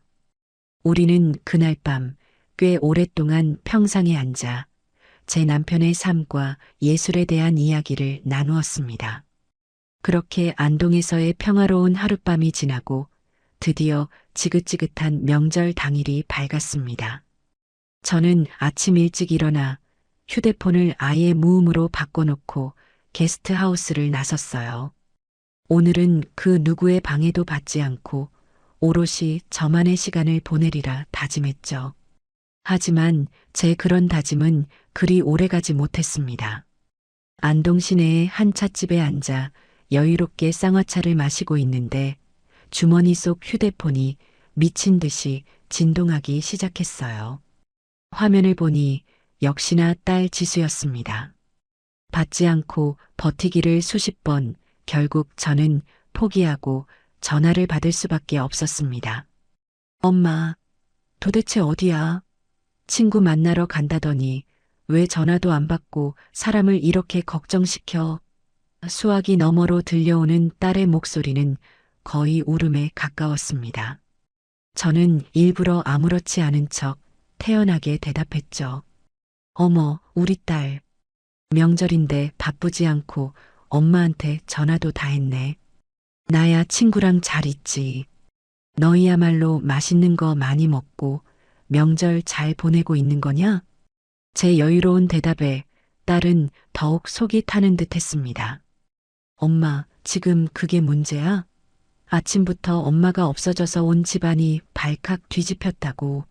아빠 재산은 어떡하고 친척들은 또 뭐라고 하셔. 바로 그때였어요. 딸의 목소리 너머로 제가 가장 듣기 싫어하는 목소리가 불쑥 끼어들었습니다. 장모님, 저 현우입니다.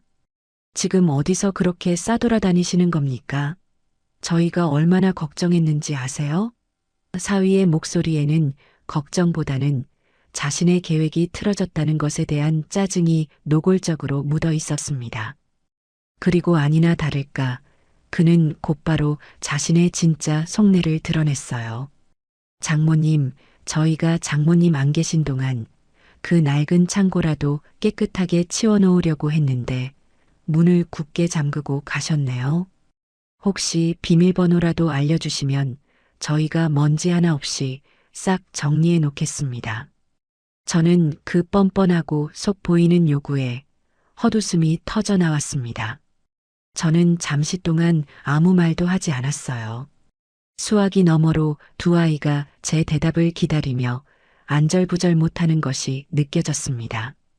저는 쌍화차를 한 모금 마시며 마음을 가다듬고 제 평생 처음으로 아주 못되고 심술궂은 시어머니이자 장모가 되어보기로 결심했습니다. 저는 일부러 더 밝고 더 명랑하고 더없이 행복한 목소리로 깔깔 웃으며 대답했어요. 어머, 그랬니? 너희들 마음이 참 기특하기도 하구나. 그런데 어쩌나? 나는 지금 안동댐 밑에서 황포도배를 타고 뱃놀이를 하고 있단다. 여기 경치가 어찌나 좋은지 너희들 걱정할 겨를도 없네. 창고는 무슨 내가 돌아갈 때까지 손끝 하나 대지 말고 너희는 너희끼리 명절이나 잘 보내려무나. 그리고는 두 아이가 무어라 더 말할 틈도 주지 않고 보란 듯이 통화 종료 버튼을 눌러버렸습니다. 휴대폰 전원을 완전히 꺼버리고 나니 세상이 다 제 것인 양 그렇게 시원하고 통쾌할 수가 없었어요. 저는 찻집 창밖으로 보이는 안동의 가을 하늘을 바라보며 아주 오랜만에 소리내어 웃었습니다. 그렇게 사위 녀석에게 보란 듯이 전화를 끊어버리고 나니 속이 다 후련했습니다. 하지만 통쾌함도 잠시 제 마음 한구석에는 씁쓸함이 차올랐어요. 명절날 가족과 함께 있지는 못할 망정 이렇게 멀리까지 도망쳐 나와 전화로 실랑이를 벌여야 하는 제 신세가 처량하게 느껴졌기 때문이죠. 저는 남은 쌍화차를 마저 비우고 복잡한 마음을 달래기 위해 게스트하우스로 돌아왔습니다.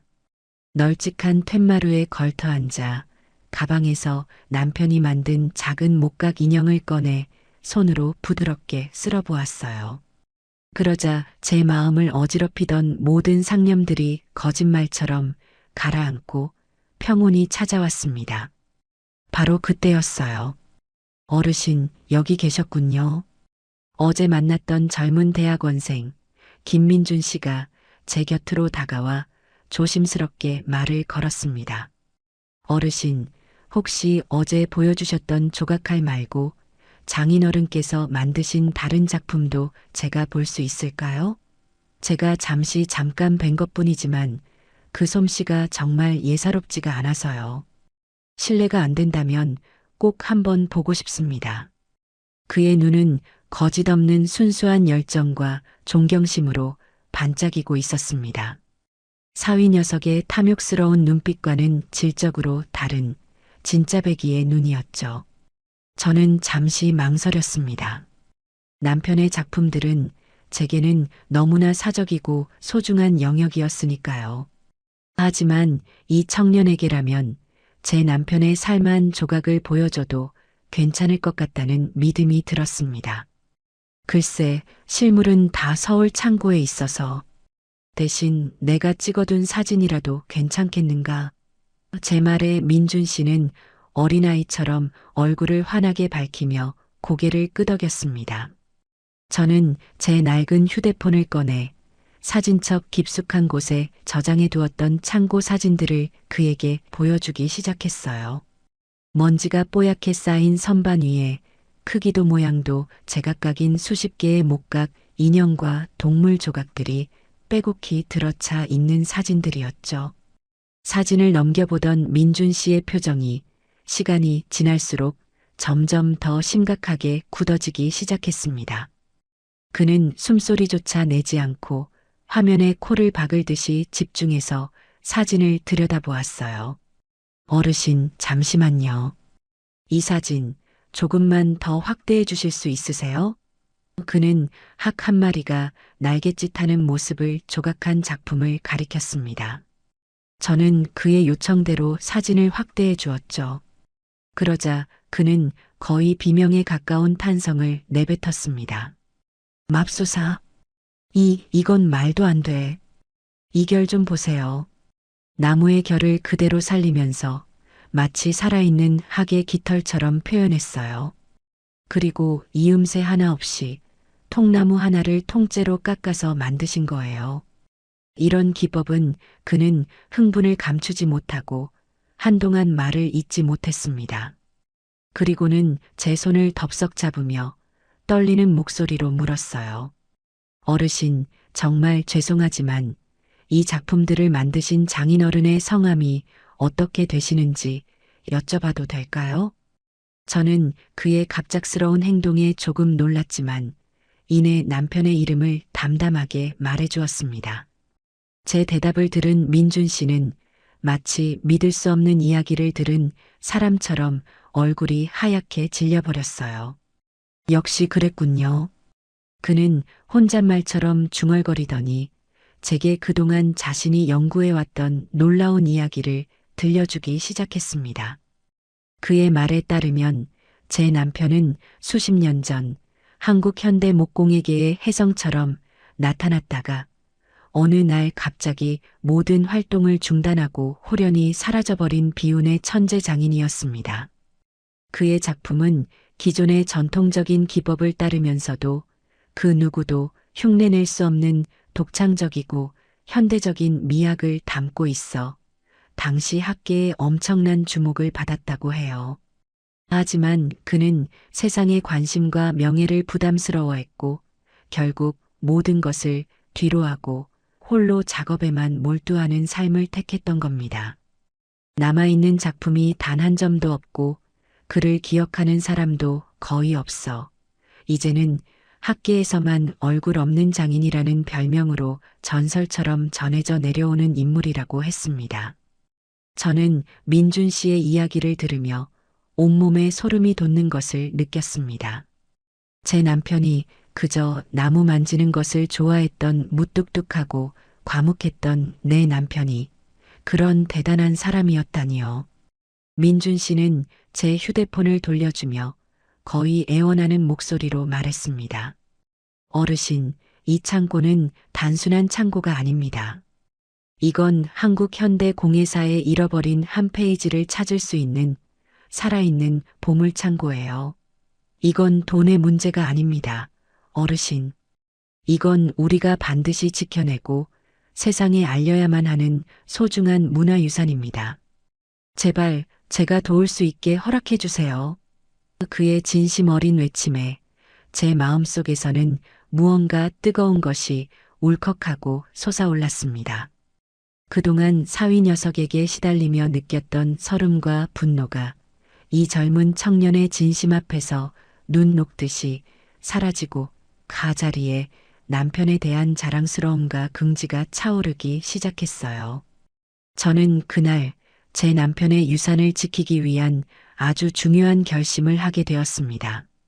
명절 연휴가 끝나고 저는 새로운 결심과 함께 서울로 돌아왔습니다. 안동에서 보낸 며칠 동안 민준 씨는 제게 남편의 작품 세계가 얼마나 위대한 것인지 그리고 그것을 지켜내는 것이 얼마나 중요한 일인지에 대해 열정적으로 설명해 주었어요. 저는 더 이상 사위 녀석의 탐욕을 피해 도망 다니는 나약한 늙은이가 아니었습니다. 저는 이제 위대한 예술가의 유산을 지키는 단 한 사람이자 가장 강력한 수호자였죠. 집에 돌아오자마자 저는 창고 문에 육중한 자물쇠를 하나 더 채웠습니다. 그리고 혹시 모를 사태에 대비해 창고 근처에 작은 감시 카메라도 하나 설치했어요. 아니나 다를까 며칠 뒤 제 휴대폰으로 감시 카메라의 알림이 울렸습니다. 화면을 확인해 보니 사위 현우가 낯선 남자 한 명을 데리고 와 제 창고 문 앞에서 서성이고 있는 모습이 보였어요. 그 남자는 자물쇠를 이리저리 만져보며 문을 딸 수 있는지 살펴보는 듯 했습니다. 저는 그 즉시 집으로 달려갔어요. 제가 집에 도착했을 때 현우는 그 낯선 남자와 함께 창고 문을 억지로 열려고 낑낑대고 있었습니다. 제 기척을 느끼고 돌아선 두 사람의 얼굴에는 당혹감이 역력했죠. 지금 내 집에서 무슨 짓들을 하고 있는 거야? 제 불호령에 현우가 뻔뻔하게도 웃으며 둘러댔습니다. 아이고, 장모님. 오셨어요? 마침 창고 문이 낡아서 삐걱거리길래 제가 잘 아는 수리 기사님 모시고 와서 손 좀 봐드리려고 했죠.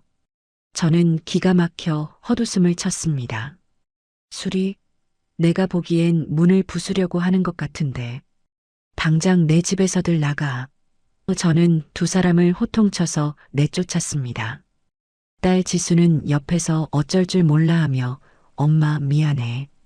현우 씨가 그냥 전문가한테 한번 보여주기만 하자고 해서 라며 발만 동동 굴렀어요. 저는 그런 딸을 차갑게 외면했습니다. 그날 이후 우리 집에는 냉랭한 기운만이 감돌았죠. 며칠 뒤 약속대로 민준 씨가 저희 집으로 찾아왔습니다. 그의 옆에는 희끗희끗한 머리에 기품 있는 인상을 가진 노신사 한 분이 함께였어요. 민준 씨는 그분을 자신의 지도 교수이자 국내 최고의 권위를 자랑하는 민속학 박사님이라고 제게 소개했습니다. 저는 두 사람을 창고로 안내했어요. 창고 문이 열리고 수십 년간 잠들어 있던 남편의 작품들이 세상에 다시 모습을 드러내는 순간, 박사님은 입구에 멈춰서서 한동안 아무 말도 하지 못했습니다.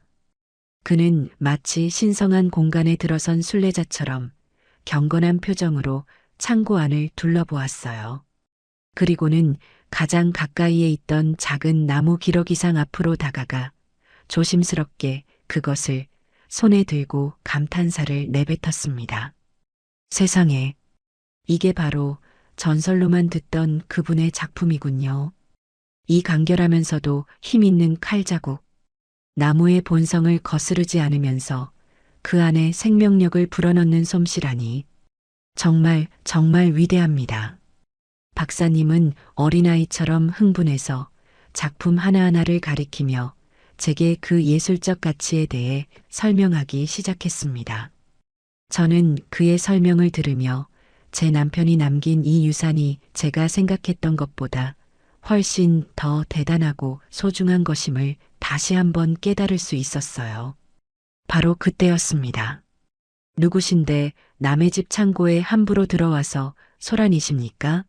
날카로운 목소리와 함께 사위 현우가 어제 그 남자 자신이 전문 감정사라고 불렀던 사내를 데리고 다시 나타났습니다. 제 허락도 없이 제가 없는 틈을 타 기어코 다시 찾아온 것이었어요.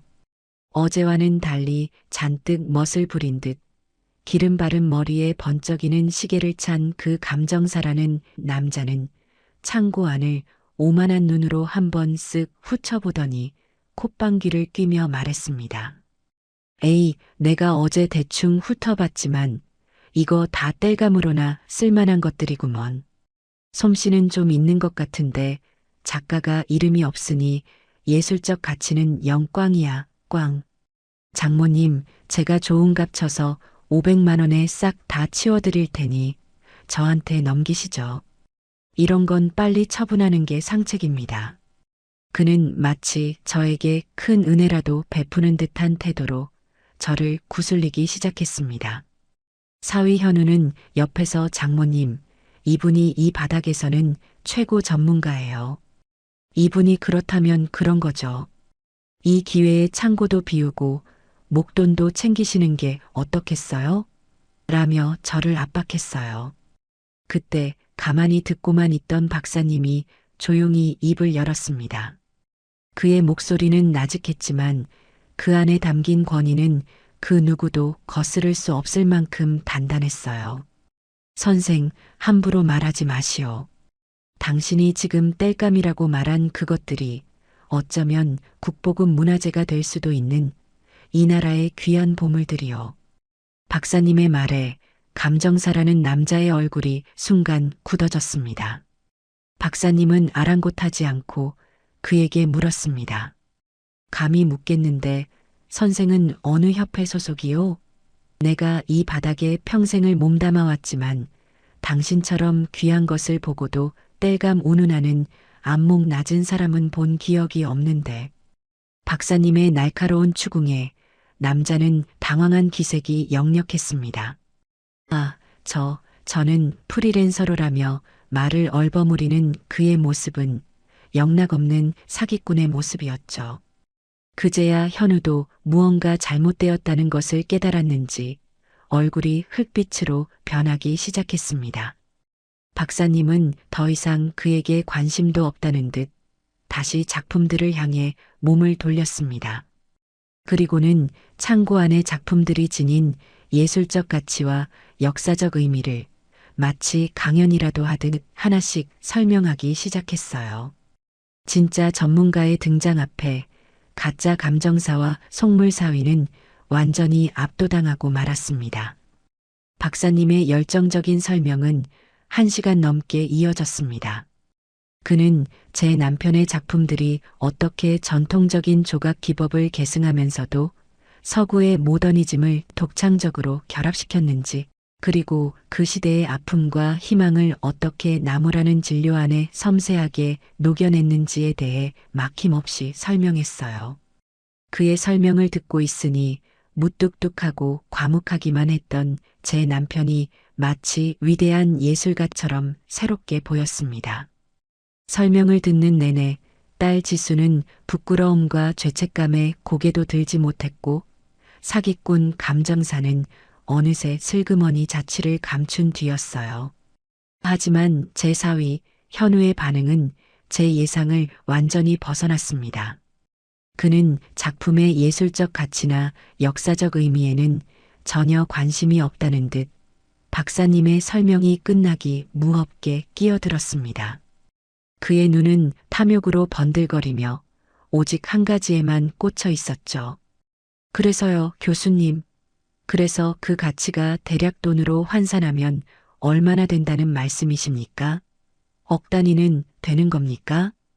그 순간 창고 안의 모든 공기가 차갑게 얼어붙었습니다.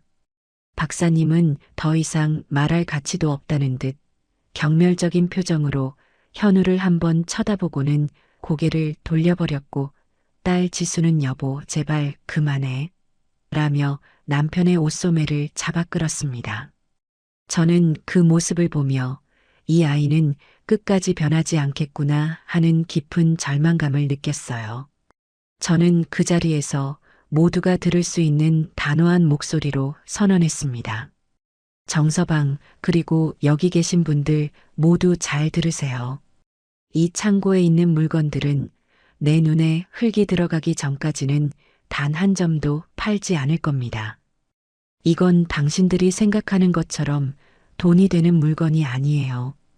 이건 한평생 묵묵히 나무만 바라보며 살다간 내 남편의 역사고 내 사랑입니다. 제 선언에 현우는 믿을 수 없다는 듯한 표정으로 저를 바라보았습니다. 바로 그때 박사님의 주머니에서 휴대폰이 울렸습니다. 박사님은 전화를 받더니 잠시 놀란 표정을 짓고는 스피커폰으로 전환했어요. 박사님, 시청 문화재과 과장입니다. 방금 박사님께서 보내주신 자료를 보고 너무나 놀라 연락드렸습니다. 그 장인어른의 작품들이 정말로 다 현존하고 있단 말입니까? 박사님은 저를 한번 쳐다보고는 그렇습니다. 과장님. 제가 지금 바로 그 역사적인 현장에 있습니다. 라고 대답했습니다. 수화기 너머의 목소리는 흥분을 감추지 못하고 말을 이었어요. 박사님, 저희 시의 오랜 수건 사업이었던 시립박물관 건립이 내년에 완공됩니다. 혹시 유족분께서 동의해 주신다면 저희가 그분의 작품들을 기증받아 박물관 내에 특별 전시관을 만들어 영구히 보존하고 그 위대한 업적을 기리고 싶습니다. 물론 기증 절차에 따른 합당한 보상과 예우는 저희 시에서 책임지고 약속드리겠습니다. 시청의 공식적인 제안이었습니다. 제 남편의 이름으로 된 영원히 사라지지 않을 전시관. 그것은 사위 녀석이 그토록 원했던 돈과는 비교도 할 수 없는 제 남편의 삶 전체를 인정해주는 최고의 명예였습니다. 박사님은 전화를 끊고 탐욕에 찬 눈으로 결과를 기다리던 현우를 향해 말했습니다. 들었는가? 이 작품들은 시장에서 거래될 물건이 아니란 말일세. 이건 우리 모두의 역사고 돈으로 살 수 없는 가치를 지닌 문화유산이란 말이야. 그 순간 사위 녀석의 얼굴이 절망으로 일그러지는 모습을 저는 똑똑히 보았습니다. 그것이 바로 제가 그에게 날릴 수 있는 가장 통쾌하고 완벽한 한방이었습니다. 시청 문화재과의 공식적인 제안이 있고 난 뒤 우리 집은 한동안 기자들과 방송국 사람들로 북적였습니다. 그 모든 소란이 잠잠해지고 난 어느 날 저녁이었어요. 저는 늦은 저녁을 먹고 거실 소파에 앉아 멍하니 텔레비전을 보고 있었습니다. 화면에서는 온갖 화려한 것들이 쉴 새 없이 지나갔지만 제 눈에는 아무것도 들어오지 않았죠. 바로 그때 딸 지수가 조용히 제 방문을 열고 들어왔습니다.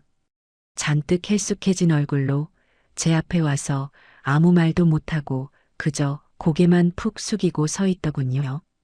저는 아무 말 없이 리모컨으로 텔레비전을 끄고 제 옆자리를 손으로 툭툭 쳤습니다. 지수는 제 옆에 와서 죄인처럼 무릎을 꿇고 앉았어요. 한참 동안이나 우리 모녀 사이에는 무거운 침묵만이 흘렀습니다. 먼저 그 침묵을 깬 것은 딸이었습니다. 엄마, 미안해. 그 한마디를 내뱉는 지수의 목소리는 물기에 젖어 심하게 떨리고 있었어요. 저는 대답 대신 그저 딸의 어깨를 가만히 쓸어주었습니다. 그러자 지수는 그동안 꾹꾹 눌러왔던 감정의 둑을 터뜨리며 어린아이처럼 제 어깨에 기대어 울기 시작했습니다. 내가 정말 나쁜 딸이야, 엄마. 아빠가 남겨주신 저 소중한 공간을 나는 그냥 낡고 돈 안 되는 짐이라고만 생각했어. 현우 씨가 돈 잘 벌어다 주니까 그게 최고인 줄 알고 아빠의 마음을, 엄마의 슬픔을 하나도 헤아리지 못했어. 내가 정말 죽일년이야. 딸은 자신의 가슴을 치며 오열했습니다.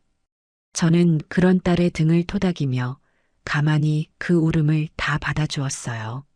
지수야, 그만 울어. 엄마 마음 아프다. 아니, 엄마. 나 더 울어야 돼. 울어도 싸. 나는 아빠한테도 엄마한테도 너무 큰 죄를 지었어. 현우 씨가 그 창고 물건들 돈 된다고 했을 때 나는 엄마가 고집 부린다고만 생각했어. 아빠의 추억보다 우리 노후 자금이 더 중요하다고 생각했던 거야. 내가 어떻게 그런 생각을 할 수 있었을까? 내가 아빠 딸이 맞나 싶어. 그 눈물은 비단 저에게 하는 사과뿐만이 아니라 하늘에 있는 제 남편이자 자기 아빠에게 보내는 뒤늦은 참회의 눈물이라는 것을 알았기 때문입니다.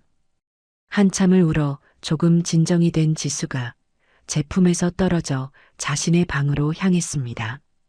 그리고 잠시 후 먼지가 뽀얗게 쌓인 작은 나무 상자 하나를 들고 다시 제 앞에 앉았어요. 엄마, 이거 기억나? 지수는 떨리는 손으로 상자를 열었습니다. 그 안에는 세월의 흔적을 고스란히 간직한 손바닥만 한 크기의 작은 나무 말 한 마리가 들어 있었어요. 말의 귀퉁이는 닳아 반질반질했고 꼬리 부분은 부러졌는지 없었습니다. 내가 초등학교 입학할 때 아빠가 밤새워서 깎아준 말이잖아. 친구들이 다 예쁜 플라스틱 인형 가지고 다닐 때 나만 아빠가 만들어준 이 나무 말을 가지고 논다고 맨날 울고 불고 했는데 아빠는 그때마다 속상한 내색 한 번 안 하고 우리 지수 말은 세상에 딱 하나밖에 없는 거야 하면서 내 머리를 쓰다듬어 주셨지. 그때는 그 말이 그렇게 듣기 싫었는데 지금 생각해보니 아빠 말이 맞았어. 이건 세상에 정말 딱 하나밖에 없는 거였는데. 근데 나는 이 소중한 걸, 이 서랍 깊숙한 곳에 처박아 두고 까맣게 잊고 살았어. 엄마. 아빠를 잊고 살았던 것처럼. 지수는 그 나무 말을 가슴에 품고 다시 한번 소리 없이 눈물을 흘렸습니다. 저는 그런 딸의 손을 따뜻하게 잡아주었습니다. 그리고 서랍장에서 낡은 사진첩 하나를 꺼내왔어요. 사진첩을 넘기자 낡고 빛바랜 사진들 속에서 젊은 시절의 남편과 어린 지수의 모습이 환하게 웃고 있었습니다. 남편이 서툰 솜씨로 지수의 머리를 따아주는 사진, 지수가 자기가 만든 것보다 더 삐뚤빼뚤한 카네이션을 달아주자 남편이 한박 웃음을 짓는 사진, 그리고 창고에서 함께 나무를 만지며 행복해하는 부녀의 모습이 담긴 사진까지. 우리는 한 장 한 장 사진을 넘기며 한참 동안이나 잊고 있던 과거를 추억했습니다. 저는 지수에게 남편이 딸을 얼마나 사랑했는지, 그리고 그 창고의 나무 하나하나에 딸을 위한 어떤 마음을 담았는지에 대한 이야기를 들려주었어요. 너희 아빠는 돈 버는 재주는 없었어도 나무 안에 사람 마음을 담는 재주는 천재였단다. 저 창고에 있는 모든 것들은 사실 다 너를 위해 만든 것이나 다름없어. 네가 언젠가 시집가서 아이를 낳으면 그 아이에게 물려주고 싶다며 그렇게 수십 년간 홀로 만들어온 너희 아빠의 세상이었지. 제 이야기에 지수는 더욱더 목이 메어왔습니다. 그날 밤 우리 모녀는 그렇게 서로의 상처를 보듬고 서로의 눈물을 닦아주며 아주 오랜만에 다시 하나가 되었습니다. 지수는 눈물을 닦고 제게 말했어요. 엄마, 이제부터라도 내가 잘할게. 아빠의 소중한 마음, 내가 지킬게. 그리고 엄마 옆에서 내가 평생 속죄하며 살게. 저는 그런 딸의 손을 꼭 잡아주었습니다. 속죄는 무슨, 너는 그냥 네 아빠가 너를 얼마나 사랑했는지 그것만 잊지 않고 살아주면 돼. 그것이 최고의 효도다. 제 남편의 작품 기증 소식은 지역 신문의 작은 기사로 시작해 순식간에 전국의 주요 뉴스로 퍼져나갔습니다. 수십 년간 숨겨져 있던 비운의 천재 장인, 남편의 유산을 지켜낸 위대한 아내, 돈보다 예술을 택한 감동적인 사연. 사람들은 제 이야기에 열광했고 저는 하루아침에 유명 인사가 되어버렸어요. 집 앞에는 매일같이 기자들이 진을 쳤고 방송국에서는 저를 다큐멘터리의 주인공으로 섭외하고 싶다며 연일 연락이 걸려왔습니다. 저는 그 모든 관심이 부담스러워 대부분 거절했지만 민준 씨와 박사님의 간곡한 설득에 제 남편의 예술 세계를 올바르게 알리는 일에만큼은 기꺼이 협조하기로 했습니다. 한 번은 젊은 여기자가 저희 집으로 찾아와 저와 긴 인터뷰를 가졌어요. 어르신, 솔직히 그 작품들의 금전적 가치가 수십억 원에 달할 수도 있었다는데 아깝지는 않으셨나요? 라는 조심스러운 질문에 저는 웃으며 대답했습니다. 아깝다니요. 내 남편의 인생이 담긴 물건인데 그걸 어찌 돈과 바꿀 수 있겠어요. 수십억이 아니라 수백억을 준다 해도 나는 내 남편의 작은 나무 조각 하나와도 바꾸지 않았을 겁니다. 내 남편의 작품은 돈으로 값을 매길 수 없습니다. 그 가치를 굳이 아셔야겠다면 한평생 묵묵히 자기 길을 걸어온 한 남자의 인생, 그리고 그런 남편을 평생 사랑하고 존경했던 한 여자의 사랑, 그것이 바로 내 남편 작품의 진짜 가치입니다. 제 인터뷰 기사가 나가자 세상은 저를 더욱 존경의 눈빛으로 바라보기 시작했습니다. 반면 제 사위 현우의 인생은 정반대의 방향으로 흘러가고 있었습니다. 골동품과 민속품을 거래하는 그 바닥은 생각보다 좁고 소문은 발보다 더 빨랐죠. 장모의 유산을 탐내 사기꾼 감정사까지 동원했던 속물, 국보급 문화재를 땔감 취급했던 무식한 장사치. 현우의 이름 앞에는 그런 부끄러운 꼬리표들이 따라붙기 시작했습니다. 그를 신뢰하던 고객들이 하나둘씩 등을 돌렸고 동업자들은 그와의 거래를 끊었습니다. 한때는 업계의 유망주로 불리던 그는 이제 아무도 거들떠보지 않는 웃음거리로 전락하고 만 것이에요. 한 번은 현우가 재기를 노리고 큰맘 먹고 참여한 골동품 경매장에서 유력한 경쟁자가 그를 향해 보란 듯이 이렇게 비아냥거렸다고 합니다. 어이, 정 사장, 요즘은 땔감으로 쓸만한 국보 없나? 있으면 나한테 좀 싸게 넘기시게. 우리 집 아궁이에 불쏘시개로 쓰면 딱 좋겠네. 그 말에 경매장 안의 모든 사람들이 그를 보며 비웃었고 현우는 얼굴이 시뻘개진 채로 경매장을 뛰쳐나올 수밖에 없었다고 해요. 딸 지수의 말에 따르면 그는 그날 이후로 완전히 무너져 매일 밤 술에 취해 들어와 내가 뭘 그렇게 잘못했냐며 울부짖는다고 했습니다. 시간이 흘러 마침내 시립박물관에 김진우 목공의 특별관이 문을 여는 날이 되었습니다. 개막식은 수많은 기자들과 문학의 인사들이 참석한 가운데 아주 성대하게 치러졌어요. 시장님과 박물관장, 그리고 박사님이 차례로 연단에 올라 제 남편의 위대한 예술혼을 기리는 축사를 했습니다. 저는 검은 한복을 곱게 차려입고 남편의 영정사진을 품에 안은 채 가장 앞자리 귀빈석에 앉아 그 모든 광경을 지켜보았습니다.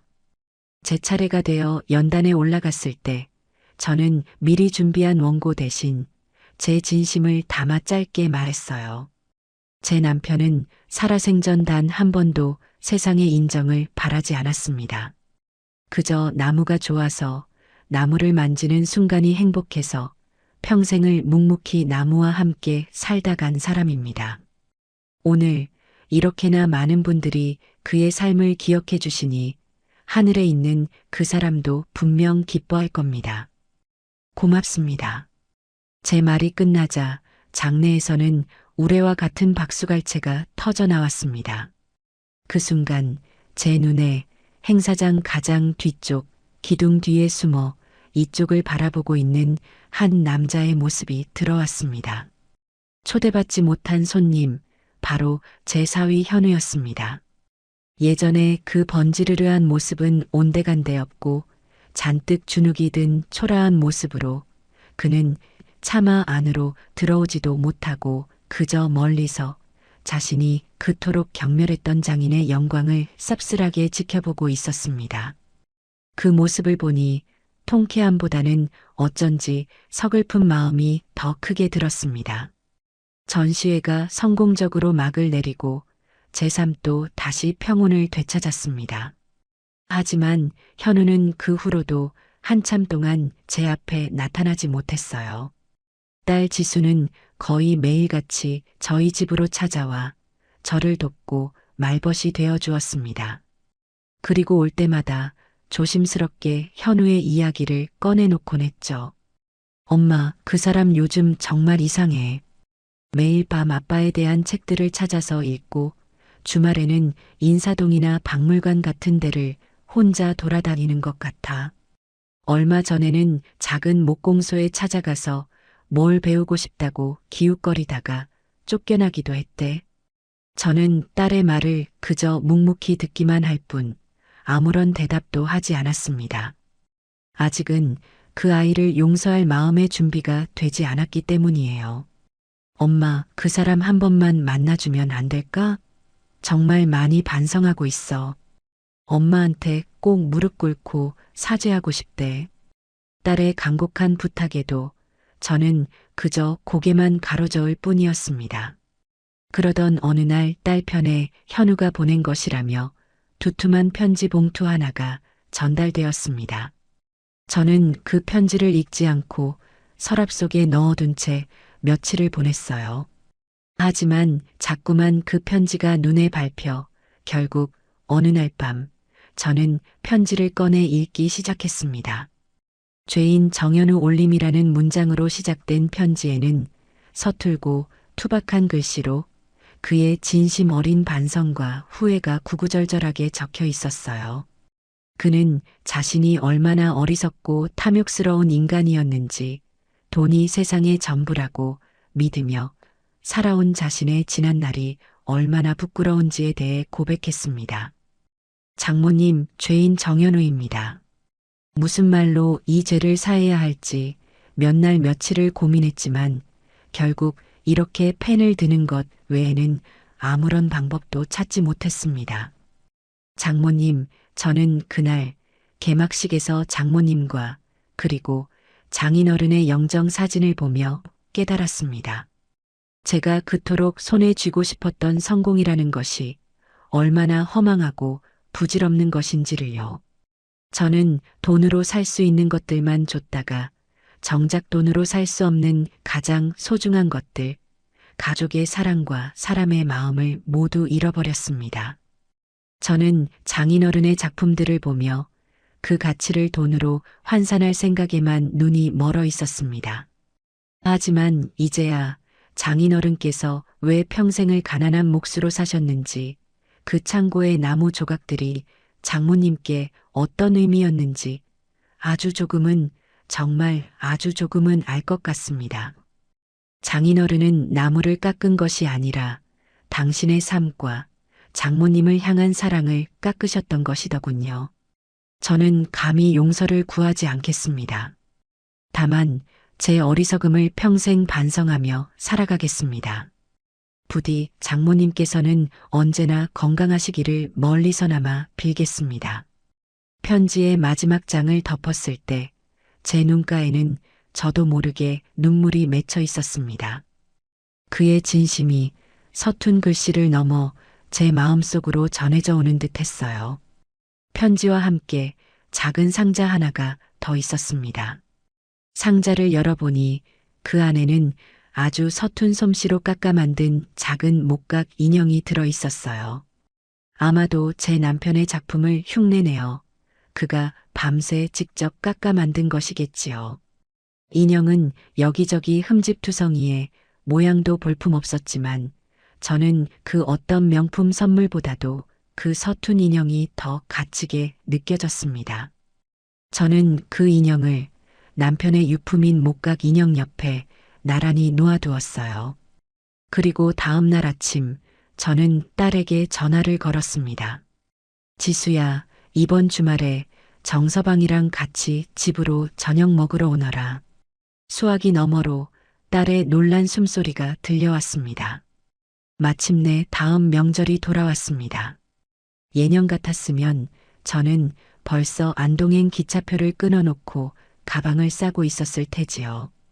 하지만 그해 추석, 저는 어디로도 도망가지 않았습니다.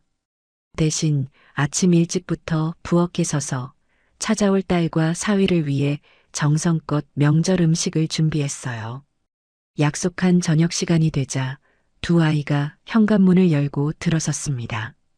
현우는 제 얼굴을 차마 똑바로 쳐다보지 못하고 장모님, 저 왔습니다. 라며 고개를 푹 숙였어요. 그의 손에는 값비싼 선물 세트 대신 그가 직접 농사지었다는 작은 과일 상자 하나가 들려 있었습니다. 저는 아무 말 없이 어서 오너라. 고생 많았다. 라며 두 아이를 안으로 들였습니다. 집에 들어온 현우는 거실에 앉지 않고 잠시 망설이더니 제게 조심스럽게 물었습니다. 장모님, 혹시 창고에 잠시 들어가 봐도 되겠습니까? 저는 말없이 고개를 끄덕였어요. 현우는 마치 성소에 들어가는 사람처럼 신발을 벗고 조심스럽게 창고 안으로 들어갔습니다. 그리고는 한참 동안이나 남편의 작품들을 하나씩 둘러보며 깊은 생각에 잠겨 있었어요. 잠시 후 그는 어디선가 낡은 걸레를 찾아와 먼지가 쌓인 연장들과 작품들을 하나씩 정성껏 닦기 시작했습니다. 돈이 될까 싶어 눈을 번뜩이던 예전의 그 모습이 아니었어요. 그의 눈에는 한 위대한 장인에 대한 진심 어린 존경심이 가득 담겨 있었습니다. 그는 낡은 조각칼 하나를 집어들고 제게 물었습니다. 장모님, 이 칼은 장인어른께서 어떤 작품을 만드실 때 주로 쓰셨던 겁니까? 칼날의 모양이 참 독특합니다. 저는 그의 질문에 남편이 그 칼로 지수의 나무말을 만들어주던 날의 이야기를 들려주었어요. 현우는 제 이야기에 귀를 기울이며 연신 고개를 끄덕였습니다. 저는 조용히 부엌으로 가 따뜻한 찬물을 끓였습니다. 그리고 찻잔 두 개를 들고 창고로 향했어요. 제가 내민 찻잔을 현우는 두 손으로 공손히 받아들었습니다. 목이 마를 게다. 천천히 마시거라. 제 말에 현우는 감사합니다, 장모님. 이라며 낮은 목소리로 대답했습니다. 우리는 한참 동안이나 아무 말 없이 남편의 흔적이 가득한 그 공간에서 함께 차를 마셨습니다. 차를 다 마시고 제가 먼저 침묵을 깼습니다. 정서방, 다음 명절에는 우리 다 같이 안동에 한번 가세. 제 갑작스러운 제안에 현우가 놀란 눈으로 저를 쳐다보았습니다. 저는 그의 눈을 똑바로 바라보며 말을 이었어요. 자네가 돈으로만 보았던 그 작품들이 어떤 흙과 바람 속에서 태어났는지, 자네 장인어른이 어떤 젊은 시절을 보내며 어떤 꿈을 꾸었는지, 이제는 자네도 알았으면 해서 그러네. 그 사람의 진짜 이야기를 내가 하나씩 다 보여주고 싶네. 제 말이 끝나자마자 현우의 눈에서 뜨거운 눈물이 후두둑 떨어져 내렸습니다. 그는 아무 말도 하지 못하고 그저 어린아이처럼 고개를 숙인 채 어깨를 들썩이며 울기만 했어요. 저는 그런 사위의 어깨를 처음으로 따뜻하게 두드려 주었습니다. 그날 밤 우리 집에서는 아주 오랜만에 온 가족의 웃음소리가 밤늦도록 끊이지 않았어요. 그렇게 저의 길고 길었던 명절 탈출기는 마침내 막을 내렸습니다.